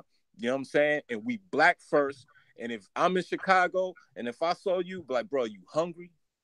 You know what I'm saying? That's it. Okay, with that being said, and I thank you, brother. That's kind of the point that I was making. You know, I believe you're sincere, and there's a lot of people in the world who don't need a book to tell them that. Facts. But obviously, from the conditions we in, it's people in this world that need to be told it. Or some people are just wicked. Some people just wicked anyway, and it don't matter if they follow the system or not. They still gonna do what they want to do. True. See what I'm saying? So my whole thing is, just because you may not need it, and this really ain't talking about you. This is general. Just because you may not need it, don't mean that you got to take it away from somebody who enjoys having it. Now, that's one thing if they're being oppressed with it, like you have to believe this or else. That's the term shackles of religion. And another thing I would like to address, where you made a good point, was that people don't travel the world. Like I got my passport. You know how many people in our community ain't never seen a passport? Not to cut you off, the name of my brand is called Passport Global. See what I'm saying? A lot of these cats that's doing all this talking ain't never been out their mama basement. Facts. Let alone to another state, let alone to another country. You see what I'm saying? And so that's the mindset that we have, regardless of our ideology. We feel trapped. But I'm saying, last time I checked, as bottom of the barrel as we are over here in the Western Hemisphere, just speaking for us, I still consider, now this is what the consensus says, since everybody say that, I don't know how true it is that we're the 8th richest nation in the world. That has kind of been deep. I always found that kind of strange, because sometimes people say that to almost try to downplay the condition we in. When in reality, over here in this country, we shouldn't be at the bottom of no type of economic structure, because we spend more money than anybody else. So that's the crazy anomaly you got right there, because it's like they poor as hell, yet they get money. We don't know where they get it from, but they give it back to us the minute they get it. You see what I'm saying? Well, I think it's two things. I'm gonna use okay. You remember the movie Fences? You remember that movie Fences? Yeah, I remember Fences. All right, so you remember when the son says, "I want a new television," and Denzel says, "Which you would rather have, a roof or a television?" Right? But now let's fast forward to 2018. Durable goods like a roof we can't afford. So what do we have to end up getting? The television. You understand where I'm coming from? Because of the disparity now of the wealth gap. Number two, like I always tell people, read Color of Law, read Color of Money, and then you will see why we're exactly where we're at, because it was literally government. This is why I have a lot of arguments with a lot of the YouTube scholars about politics, because if you tell me to read Color of Law, and then I read Color of Law, and it gives me a point-by-point breakdown on how the government actually shut us out after the so-called Lyndon Baines Johnson affirmative action movement, and how FHA loans and redlining was totally used to keep us in the ghettos. You understand where I'm coming from? Even and you know, by being from Chicago, right? The most famous city project in the world, the Cabrini Green. But to think about it, we noticed, and it's been said a million times, it's called what? A project, because that's what it literally became. You understand? It wasn't even called at that time low-income housing. It was just called the projects, because they knew eventually it would tear us to shreds. Because I'm gonna put all these people in one. How big was Cabrini Green? It was like a 4-mile radius, right? Something like that. It was huge, correct? Y'all hear me? It probably was about, I'll give or take up in that ballpark, because the biggest was like the Cabrini Greens, Robert Taylor, yep. To that nature. Yeah, they were the biggest high rises actually in America. Right. So you put all of us, all of our demographic in that place, and then what they sold. Now, mind you, after the 70s, what they started doing with that, then they started slowly peeling back all of the community centers that was surrounded by Cabrini Green. Remember, y'all had a certain amount of schools that orbited. Then they shut them down, and then everything slowly got peeled back due to Reaganomics, and then it became like one of the places where a cop wouldn't even go into. You know what I'm saying? So it's like when you look at the systemic plans that have been put into place to drive us into utter poverty, that's why I say God is good and money is better. Why? Because I'm gonna say, okay, you got God, cool, but I know more people with God than money, and the only way out, in my opinion, you know, I respect everybody, and the only way I feel that we're gonna get out, because I can't write Sprint, I can't write Con Edison and say God loves me, and because of these laws we're gonna win. They're gonna be like, nigga, your power is off tomorrow. You understand? And the one thing I learned from being around all of these demographics, I ain't gonna call them because, you know, we on YouTube, we know who run it. By being around all these rich demographics, they use their religions as a mask for their business. You understand where I'm coming from? And that's why in the Bronx, right? How do they own all those tenements and all the in the 80s, right? And then they burned it down themselves. These people who claim they go, their Sabbath is Saturday, and they go and they read the Torah, and we don't turn the power on, then all the booby. Like, but these people are truly like raping us. And they did. You know what I'm saying? So that's when I say to us, one black person to another, if we don't get to this paper, we in trouble. And they making it more and more difficult through machination, right? One of the worst things that happened is Uber, because Uber took out your actually working rights, right? They can turn you off any day. Lyft, all these gig economy jobs and all this stuff that's like diminishing what made the black male and black mother nuclear home actually viable, because you didn't need a $80,000 college degree to make $60,000 a year. Now, a woman who graduates fresh out of college is actually in more debt than a black woman who got a high school diploma. A white man who dropped out of high school is worth more than a black man with his MBA. That's why we not winning. But that's it. That's all I want to say. I know you got moves to make, man. But thanks, Danyaahla, and everybody. And I'm gonna stay on and just kick it with y'all. But whatever y'all want to say, I'm all ears, man. I'm humbled again to be a part of this. Unmute your mic, Danyaahla. Yeah, my bad. Yeah, brother. I'm gonna allow you to say some final words momentarily, but I know Mikha'el got to go. So, Mikha'el, let me see. I can't hear you. You went out. Your sound. Can't hear you. Yeah, my bad. My bad. So Mikha'el, it's 11:51 your time. So I want you to go ahead and close out, and then afterwards I'll allow Brother Andre to close out as well. Somebody else wanted to come up in here, but they couldn't get in. They had a question, so we'll get to them next time. There's going to be many more shows like this. But Mikha'el, go ahead and close out. Yeah. And on that note, we actually are already thinking about we already got something to do a part 2 on this. So I'll be right back. You know, one of these days, probably this week, he'll pick it when it's convenient for him. I will be having a debate on the 5th. That's Wednesday night on Solar Vision Debate League. I'm debating a brother. Now this is the fun side. Kind of not gonna go good behind what Brother Andre just said, but it's somewhat of a, I wouldn't even call it a theological debate. It's a societal debate, and it's against a brother named Bilal Ali. And we're gonna be talking about what's better for our society, the principles that's in the Torah or in the Quran. So I think that's gonna be pretty good for y'all to check out, because I believe it'll be edifying. It won't just be slinging religions back and forth, but actually taking out the parts of it that's like legislative or whatever. And I want to also make a statement again, not to lose focus of why we did this. My whole reason for responding is because I hear people say stuff all the time and I don't respond because we doing the work. Also check out our small documentary video we did called From Assyria to West Africa, where we go into the history, archaeology, and all of those things, proven from the ancient Assyrian captivity and the migrational periods of the lost tribes of Israel, how they got to West Africa, and subsequently how some of us came to America later on after that, right? How a lot of us did, as a matter of fact.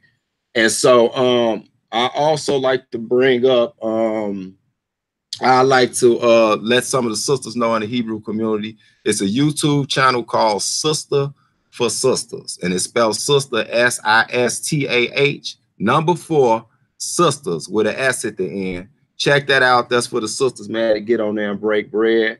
And also, I will be making my Walls of Jericho YouTube channel pretty soon. I got the Walls of Jericho Have Fallen Facebook group. So if you on there, you can try to ask me to add you, and I'll add you on that.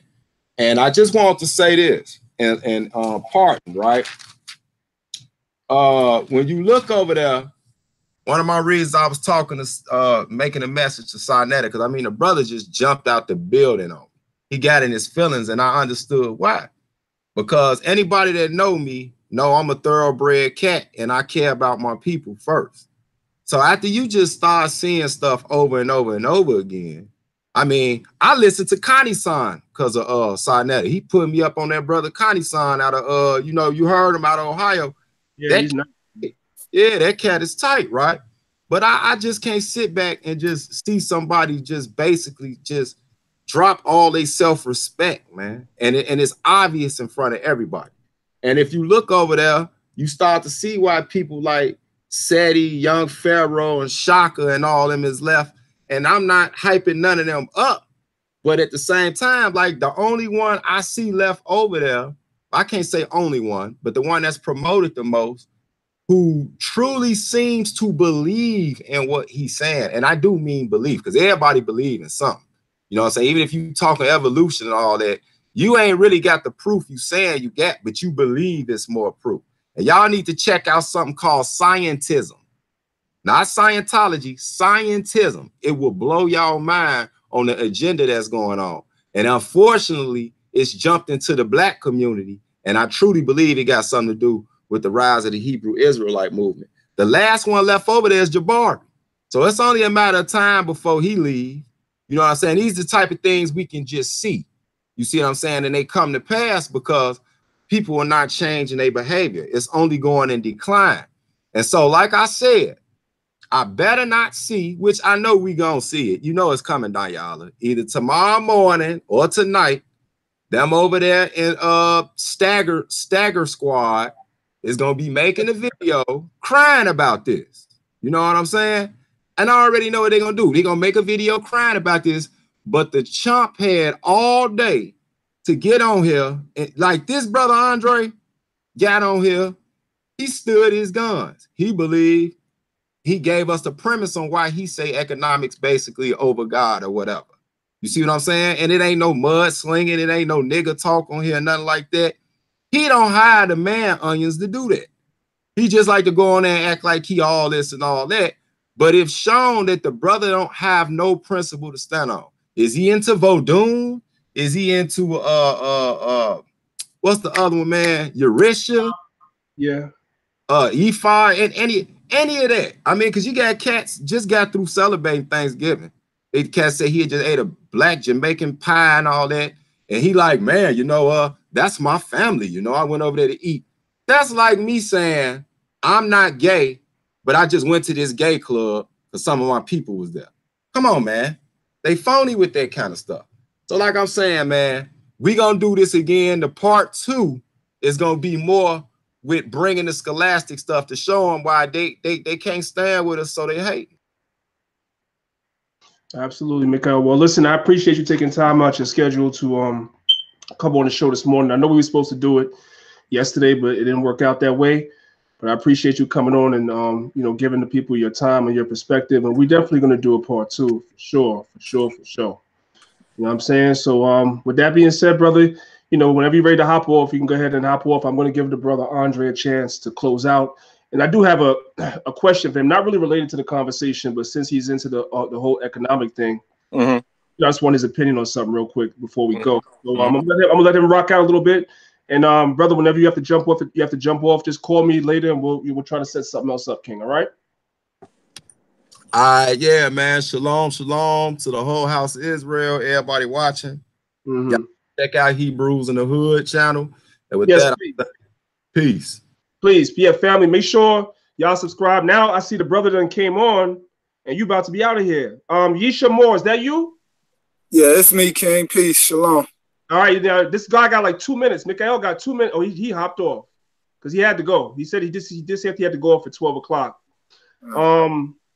I don't know if you wanted to ask me a question. Maybe you wanted to ask him directly. Oh no. The question actually wasn't for the Mikha'el. I actually just wanted to make a statement just based off of the topic of the conversation about economics right now, and I just wanted to point out the fact that Torah actually teaches economics, and that there are many Israelites who focus on economics. And I just wanted to make the statement that if we go and practice economics and nepotism amongst ourselves and within the community, which I'm all for and I agree with 100%,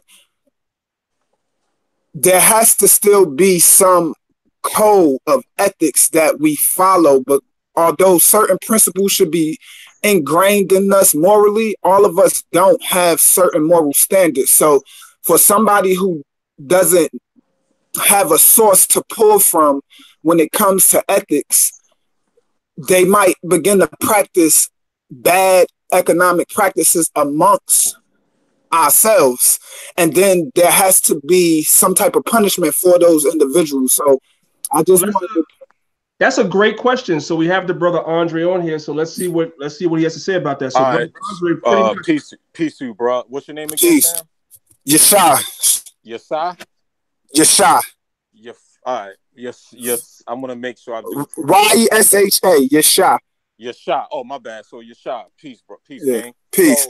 So, I said that when I first started. I said the first 5 books of Moses, right? The Pentateuch, or whatever you want to call it, or whatever it is called, right, has economics, right? And I've learned this from the other demographic. I'm gonna just say other demographic. Now, but I also know the Quran has it, and I also know the Bhagavad Gita has it. But guess what? When you go to India, they some jacked up people. They shave their children's hair to make money. You understand where I'm coming from? But they do it in a different manner of disrespect. They're like I said this before. A lot of other demographics use their religion and these morals and laws to actually mask their business practices. You understand what I'm saying? For example, who owns the media? The same people that will tell you said something anti-Semitic. How can it be anti-Semitic when you allowed me to say it through your media? Understand that? You feel where I'm coming from? So yeah, I feel you. What I'm saying is this, and I'll keep saying it, right? I used to bang on the Bible and all these books. Not just the Bible, because I know all of it is it. But I also know that the reason why all of these books do have these laws is because all of these people at that time had to find ways of survival and how to increase their population in each of these places, right? And there's a way of them to build a nation. What I'm saying is, okay, I don't need any books to tell me not to screw Yeshua over. If Yeshua say, Dre, I ain't messing with that God is good shirt, but you got some fly stuff. All right, bro. Cash App or PayPal. Guess what? Within 5 minutes, you're going to see the delivery notice that Andre mailed out your product. You know why? Because everything in this world, even the God you serve, is business. I guarantee that. But like I said, for me, you know what I learned, bro? I go to the gym every day. So in my gym in Williamsburg, I go to Retro Danyaahla in Williamsburg on North 3rd. Okay. Now, you got it. The other demographic that y'all call the so-called you-know-whats, they're in there with their actual garbs on working out with me, right? But you know what I noticed, though? Because I cracked a few of their butts about their book, but I thought about something. I'm not going to violate my brother or whoever on their belief system when we could be getting some money. Because guess what? After I crack them on their book and on their lineage, they go home to a marble floor, brownstone, and Park Slope. And where I'm going home to. You know what I'm saying? I understand that everyone else are winning. And if that's why, if you look at politics, right, none of our politicians talk to us. You got a black woman, right? I forgot her name, Knowles or something out of Alabama, who was talking about DACA, which is taking away your job as a as a black man while her people got hookworms in their backyard. But you tell me about DACA. You understand where I'm coming from? We don't have an understanding of our tribe and our lineage. That's why I don't need the. I told Sonetta. That's why I say we have this show. I'm a crack tail because I'm like right now I'm even holding myself back because listen, I'm on your platform and I gotta respect. Before you are an Israelite, you are my lineage. You are my blood, man. You are my black man that goes through the same thing I got to go through on a daily basis, man. And it's hard. So we don't need to be, I don't need to violate you. And now if you come to me and crack me on, I'm going to crack you back. But as far as economics and brotherhood, the only way we survive is understanding that. Because look, everything about us, right? Everything about us, right, that we're going through right now is actually revealed in a lot of our blaxploitation movies, right? Like look at Claudine. Claudine, if you're from Chicago, like my man was, like Mikha'el, Claudine was what? The introduction of them breaking up the nuclear home. Because like, all right, we gave y'all integration. We gave you a little bit of affirmative action. But now, guess what? You have a man in your house, we not give you no welfare, woman. You have any type, you couldn't even have men's shoes in your house. If you didn't have a boy, he could not wear the same size of an adult man's shoes, and they would stop them all. And what was women doing? Having more and more kids and more kids. And then they was getting all these checks. And then what did Bill Clinton era do? Clinton era came in and said, they called them what? The welfare queens. Remember he insulted our black sisters and said, oh, these the welfare queens. Not even talking about how they created the dynamic for them to even be labeled that. You know what I'm saying? So it's like, look at, you know what's one of the dopest movies? Is Dead Presidents. Let me tell you why Dead Presidents is the dopest movie. They gave it this whole narrative, right? Of the Vietnam War, and you come home to no job, and blah, blah, blah, right? But you know what that movie was really about? What did they rob at the end of the movie? An armored car. You remember when they were sitting at the table before, when they was planning on it, they said, yo, these dudes burning money. But if you look at when the Spanish dude got hit by that cop car, when the money went in the air, it said US dollar. If you go in your pocket right now, what does it say? Federal Reserve note, right? That movie was talking about them burning the actual US dollar and ushering in the Federal Reserve now, which runs our economics and our banking system. Why did John F. Kennedy get killed, right? For Executive Order .001, right? Which was going to bring back the US dollar. Right now, if you in your house and your mama's house or somebody like your grandmother and you find a chest full of money that still says US Treasury, you know that dollar's worth more than the actual reserve note you got in your pocket. You know what I'm saying? So people don't understand what's really going on. You know what I'm saying? So that's just my point. All right, so appreciate it. Oh, and shout outs to you, Danyaahla. I appreciate you allowing me to speak, bro. So you said one thing you said to me was if I don't rock with the money over God's shirt and I decide to buy the shirt, so on and so forth. Right. You're gonna make sure once I send that money to that Cash App, the business, everything goes smoothly, I get the shirt, right? Goddamn right. Right. So but that's you though, family. And what I'm trying and what I'm saying is like we've seen bad practices take place within the community already where people aren't receiving things that they're paying for, and you know, different circumstances of a lot of stuff. I don't gotta say no names because we all know like the more popular situations. But what I'm saying is one thing about the Israelite community that I think that should be that probably don't get the respect it probably even deserve is the fact that if those types of things were to happen within the Israelite community, there's something that holds them, everybody accountable for those types of actions. So if it was to happen within a community, the elders of the community can come together and dish out punishment according to the Torah. You understand what I'm saying? I agree. And so the I believe the video is titled "What's Better." What is it? Danyaahla, to be exact, I don't know what it is exact, but it's the title is he's basically saying what's better for your liberation: religion, atheism, economics, or the Bible. Right. And so I do agree that economics is something though that has to be practiced. Like I teach it to my kids. You know what I mean? Like on top of Torah and the code of ethics and giving them history and all that, I definitely believe economics should be right at the top with all those things. You understand what I'm saying? I don't necessarily place one above the other, actually. But I do think for, like I said, for some of us, it's not necessary to have a book. You know what I mean? Some of us don't need a book because it's just like common sense and there's universal laws that's ingrained inside of us. It's in your code, in your DNA to just know this is my brother and I'm not, you know what I mean? I should practice moral practices with my brother. You know what I mean? But there are those of us who don't have any code or anything to hold themselves accountable, and because of it, that leaves them with the autonomy to do whatever they want to do, and feel like they don't have to answer to anybody, and because of it, we see a lot of bad practices, and that's just the only point I was trying to make. No, I agree with you. I'm my only, and I totally listen. I totally agree with all of y'all. I would say this though, right?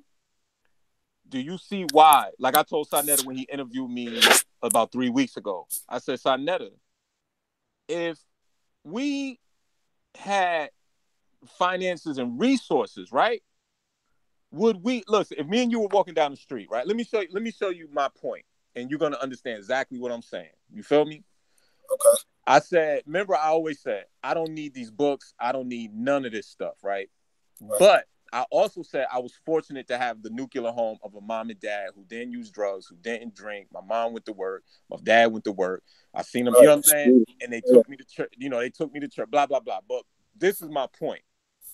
If I said, if me and you, okay, not me and you, because Danyaahla's in New York. So let's say me and Danyaahla is working out every day. I'm here too. I'm in Brooklyn.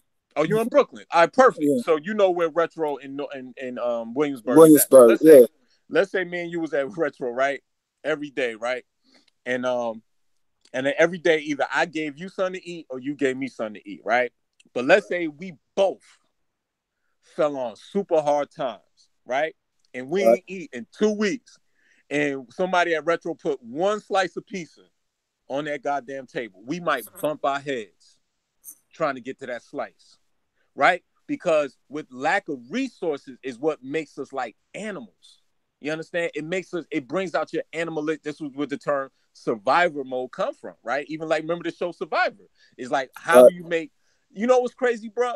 When I first went to college, right? No, when I was in high school, the definition of economics when I was in high school in 1999 was called how money and resources are created and distributed amongst a landmass and the people in it. When I got to a certain degree in college, the definition of economics was like, how do a group of people deal with scarce resources? Right. Do you understand what they already conveyed into your mind? They're basically saying survival, bro. It went from how money is created and distributed amongst a group of people to where, how do a group of people deal with scarce resources? That don't even sound right. And this is why I say, when you have nothing, it's easier to turn to Yahweh. No offense, but it's easier to turn to Yahweh, Allah, Jesus, anyone that provides a certain amount of hope and structure to your everyday life when you can't depend on. Look, I work out with two dudes that are rich, right? White dude who's a president of a bank, the other dude who's one of the top heads at NASDAQ, right? Both of them left those jobs, but about 6 months ago, we in the gym, and my man Byron crying on my shoulder, oh, Andre, Chase is going to get rid of me, because he had implemented the system that you're seeing now in these banks where everything is automated. He was one of the dudes that actually created it. Then he said, oh, what I'm going to do, my house is $500,000 in Fairlawn, and my daughter's about to go to University of Alabama. You know what I said to him? I said, Byron, you're white. That's why, and I said, you know what's, Byron, 2 weeks, we going to meet at Retro. You're going to still be white, and you're going to have a job. And guess what he's at now? He's president of Wells Fargo, traveling every 2 days. See, they don't even understand this stuff. Matter of fact, this is going to hit right at home.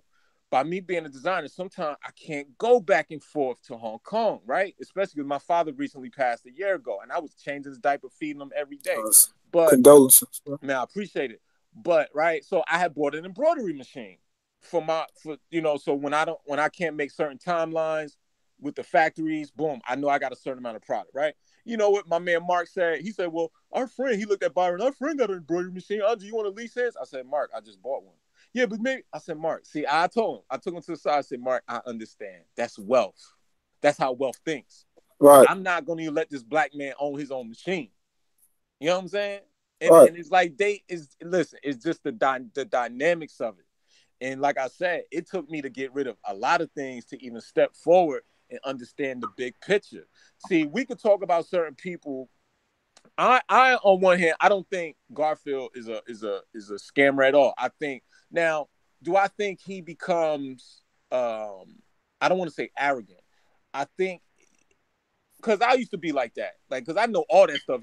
All that stuff people propagate, I know I keep to myself now because I'd rather build some bread with us than separate us. But the one thing I'll say is that sometimes we forget that, like, I have this saying, all that I know is all that I don't know. You know what I'm saying? Now, do I know some stuff? I could pull out my phone and show people stuff that would kind of dismantle anyone's religion. But it don't matter because we still broke. And until we get to some paper, like, and listen, you live in Brooklyn, bro. You seen what happened. Let's rewind. 2006, the cost of living in New York was not that bad, right? Now you got people who can't even live in East New York. They can't even live in the Ville. Yeah, that's a fact. Look at Harlem. Before the Clintons moved to Harlem, those brownstones were $5,000. And us not being understanding money and wealth, right? During the tech boom of the Clinton era and slightly post, we could have bought Harlem. Harlem right now looks like Babylon 5, bro. And it's crazy because it's almost like when you're walking up and down the street of Harlem, it's like you watching a high definition TV and a black and white TV at the same time. Obviously, we the ones that's in black and white because you see the white people walk up down the street with a dog and they're laughing, and then you see women our mama age just looking like, how are we gonna make it to the night? You know what I'm saying? It's right in front of your face. It's really right in front of your face, bro. And it's like, indeed, you know, and that's why I'm. No one, listen, like you say, that argument really can't. That's why I did the shirt, because what happened was, you know, in the Bible says the meek shall inherit the earth. I did this crew neck that said the rich shall inherit the earth. And when it sold out in all the stores nationwide, I said, oh, I'm going to hit these niggas with God is good. And listen, I've had every demographic, people of religion, people of non-religion, they came to me and said, you're right. But I respect everybody's POV. I respect everyone's POV. But how can I help Danyaahla get his hat business off the ground? How can I help you, Yusef, do what you want to do, and vice versa? You know what I'm saying? Right. And I'm all for that again. Like I said, Go ahead. Yeah, like I said, I don't disagree with none of the points you made as far as practicing economics. I'm with it. As a matter of fact, I'm interested in practicing economics with you. I hear you telling about the shirts. I'm unfamiliar with the shirts. I was until this conversation. So I definitely want to check out your stuff. But again, though, like I said, my point is just there are a lot of good practices that come from that Torah that could liberate the people, and like even to refer back to your analogy of if we was working out and somebody left one slice of pizza after we've been starving for 2 weeks. Right. See, because of the foundation that I stand on, I would split the slice with you. So let me ask. So you think with your mind, if you haven't ate, because this is what I always say, if we did eat, I would split the slice with you, right? Right, and I believe you. Right. But in 2-3 weeks, and you are starving, you understand where I'm coming from? It's hard, bro. Because I don't think I ain't never saying it's easy. I ain't gonna say it's easy. And before I even came to be the person I am now, I'm still young. Like I'm just 30, you know what I'm saying? So like I'm fresh off of being out in the streets thugging. You know what I'm saying? You know the mentality. Right. I definitely know the mentality. And what I'm saying is, now that you know, I always had certain principles, but I probably didn't practice them as consistently as I should, right? And now that I do have, or I base my foundation in Torah now, like I said, it's something that holds me accountable a little more than I would have held myself accountable in times past. Right. And like one thing, like for example, one thing that Torah has is a gleaning principle. I don't know if you're familiar with gleaning, but I mean, yeah, you are, because you actually mentioned something about like a situation that is an example of gleaning of, like, if you got a harvest and my fruit falls from the tree, I can go pick the fruits off the tree, but the stuff that fall and touch the ground, I gotta leave it for the needy to come and pick up and eat from. I'm not allowed to take that. You know what I'm saying?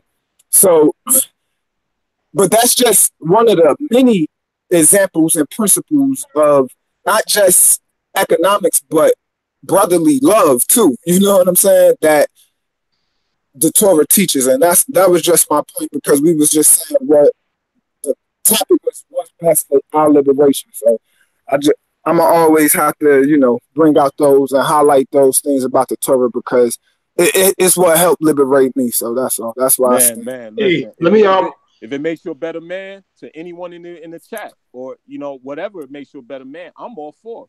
You feel me? I'm just not for being broke. All right, let me jump in real quick. Two things. Number one, I want to say on record, I've already said it, I'll say on record again, I have never ever accused Garfield of being a scammer. I don't believe that he's a scammer. I believe for the most part he does good business, I should say. And sometimes things fall through the cracks, and things may fall through the cracks for him, you know, with certain things, and people are using that to say he's a scammer. I don't necessarily believe he's a scammer. Now, when it comes to his information, that's why I'm about to crack him over the head with the information. Way different than me. I don't believe he's a scammer. So I have a question for you, Brother Andre, while you're on. Yes, sir. I did a show a couple of months ago, and I was asking the people in this day and time, right? You know, we as Black people, we call ourselves trying to build our community, build a nation, right? Right. You need a lot of different talents and things to build a nation. You need people that can do architecture, construction. You need doctors. You need lawyers. You need everything. You know what I'm saying? People that are good with plumbing, and people that are good with electricians. You need midwives. You need nurses. You need everything. So here's my question to you. When I was coming up as a child, because I'm older than you, and I might be older than Yisha more too. I'm not sure. But when I was coming up in high school, if you wasn't interested in going into college, they had trades there. You could take carpentry in high school when I was coming up. You could take automotive in high school when I was coming up, so forth and so on. They've taken those things out of schools now, obviously with all the budget cuts and everything. Yeah. In our community in this day and time, which do you think is more efficient? I know it's on an individual by individual basis, but what do you think is more efficient? Do you think it's more efficient sending our children to these 4-year colleges to go and get degrees, and when they come out of school, they're already like $20,000 in debt and up? Or do you think it's more efficient to send our children to learn trades, try to find out what they're interested in from young and send them to learn a trade? Because right now, what I'm seeing college educated people not working in their fields, that's picking up trades and going and learning trades, because whatever they went to school for 4 years, they're not hiring. So you are absolutely right. Go ahead. It's basically right now, as Black people, when you're in school, it's indentured servitude, unless you get what we call working degrees. Working degrees is teacher, doctor, which is astronomically expensive, and certain anything that requires what this. Because, you know, the United States now is not a manufacturing economy. It's called a service economy. And that's one of the worst words you could use, right? Because that means nothing but retail, food service, outside of medical, right? And automotive. What is the service economy? But like you said, I went to a technical high school, too, where I'm from in Jersey initially. And I took up metal manufacturing or machine shop. And I remember my teacher said to me, he said, bro, you're going to be the smartest metal worker that's going to be in fashion. And I was like, you're right. But for most people, yes, it isn't. Okay, like Danyaahla, you know, right now they passed a thing where now New York State citizens can get a 4-year degree free. You know what I'm saying? which is the most powerful thing. But another reason why I show why wealth is more important, in my opinion, wealth, is because look what NYU just did. These dudes are now allowing anyone who's accepted into their medical school free of charge. Do you know how expensive medical school is? But they know how many black kids can get past the other prerequisites to get to medical school. You understand where I'm coming from? So I went to I went to FIT on 28th and 7th, which was a very inexpensive school for me, and it allowed me to develop myself on the business side of things. But if we don't practice, because think about it, if you own a home, you got to know electricity now. You got to know plumbing. You got to know roofing. Why? Because all this stuff, like I said on the movie Fences, is super expensive now. And this is why we have to, because the Spanish demographic knows all of these things, and they do it for each other at a rational price, and they do it for everybody else, and they knock you over the head. It's none of us, you see us going with the hard hats on doing construction. You see the Irish people doing construction. You know what I'm saying? We have been shut out of all of these things, and this is why it is paramount and tantamount and just like imperative that, like you said, that we get what we call common sense trades or common sense working degrees. Because the way student loans are set up, you will never even get to enjoy your degree, because 80% of new hires is nepotism. So then you can't get the job, and then like you get the job, you grossly underpaid because of mechanization, and because people are so silly that they would rather go to Amazon than actually go to the store. I say to people all the time, 10 years ago, you would go to the store. Like you can't go now. They don't understand. Every time you order from Amazon, you putting 5 people out of work. You know what I'm saying? Every time, listen, we all the victims of it, but Netflix, right? When I'm in Europe, Netflix can only show 20% of the content that we show over here. When I'm in Hong Kong, Netflix shows only 5%. Why? Because if you live in Europe, every Europe has what? A town square. You got to take public transportation to the town square. You go to the movie theater, you're probably going to get something to eat, take public transportation back home. What's that called? Cash flow. Something that we have forgotten. You know what I'm saying? Like, for example, on the Hebrews, y'all Sabbath is Saturday. Y'all do y'all thing on Saturday and do certain things, right? So y'all need to do, like, maybe instead of say F lift, we gonna get a van. We all gonna go. If we gonna do camp on the side, like, we gonna get a van. We commuting together. We gonna get this bread up, because at the end of the day, we the ones that listen. In Los Angeles, this is what I told Sarnetta. A lot of people don't know this. Black men only make, because think about it. You've never been to Los Angeles. Los Angeles is a huge county. It's not a city. It is a huge county. Within Los Angeles, you have Bel Air, Rosemead, Cerritos, Beverly Hills, Hollywood, North Hollywood, West Hollywood, Compton, Watts, Inglewood, Burbank, just to name a few, right? But think about it. Black men only make up 2% of the Los Angeles population. Do you know how much we make up of Skid Row? 60%. So when people start to learn what I'm talking about, then their eyes are gonna be open, and they're gonna understand, bro. They're gonna understand what happened. Like I forgot, because I was listening to our brother Mikha'el. But one of the worst things Obama did, the rise to the top. Why you think all those schools in Chicago closed? Same thing in Philadelphia. That was one of the worst policies in the world.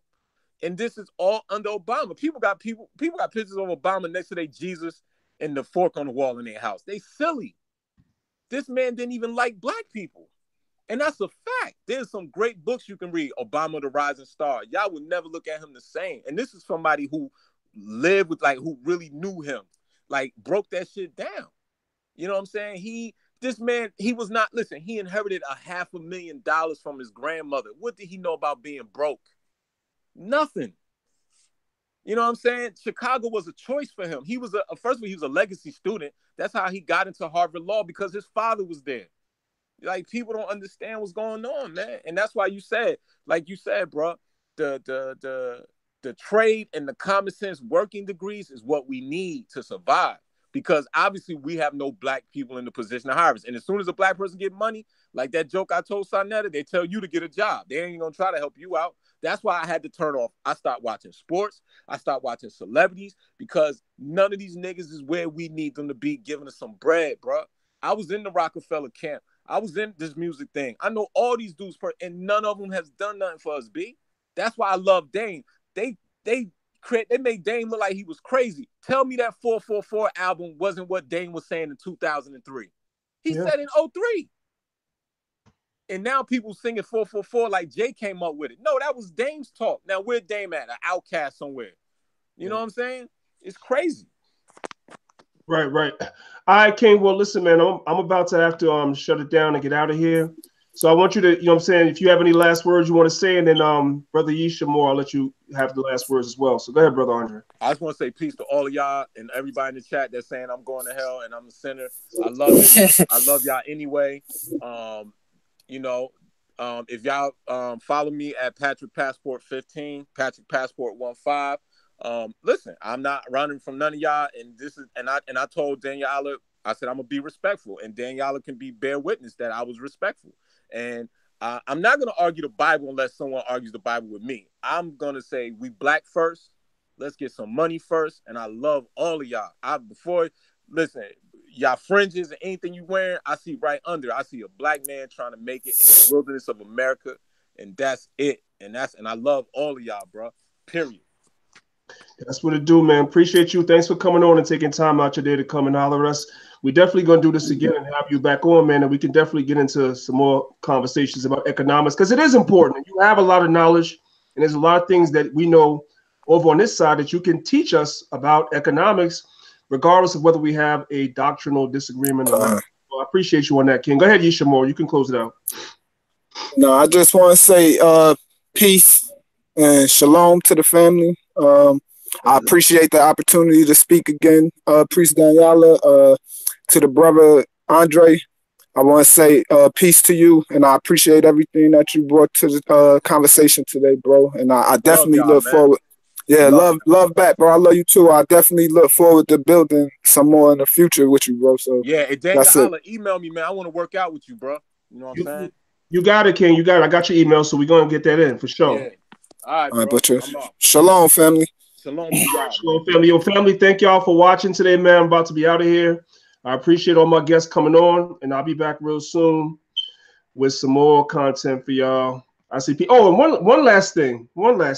This is not related, but yo, Israel Doctrine, do me a favor, right? Nobody cares about nothing that you're saying. So let me just be real clear with you. Nobody cares about nothing you're saying. I don't come to your channel. I don't know nothing about your titles. You said that my title was similar to your title. I said to you, if that's the case, my bad. And here you are on my comment board talking shit. It's niggas like you, man. It's the fucking problem in Israel. But you talking about brothers need to come together. You acting like a nigga right now. I'm going to tell you straight up and down. You're acting like a nigga right now. Now, you go ahead and go make a 5-hour video on it. That's why I don't fuck with you, man. That's why. You talking about, well, if you don't mess with me, don't take my time. The reason why I don't fuck with you is because you do fuckery. Pardon my language, family, but I got to keep it a buck. You do fuckery. You come on here, we're having a civil conversation. Instead of you adding on to the conversation, you come to take away and talk nonsense, man. You're the damn devil. You're a nigga. You're a nigga with a Bible, straight up and down. Now go make a 5-hour show on that. With that being said, family, I apologize, but I say shalom.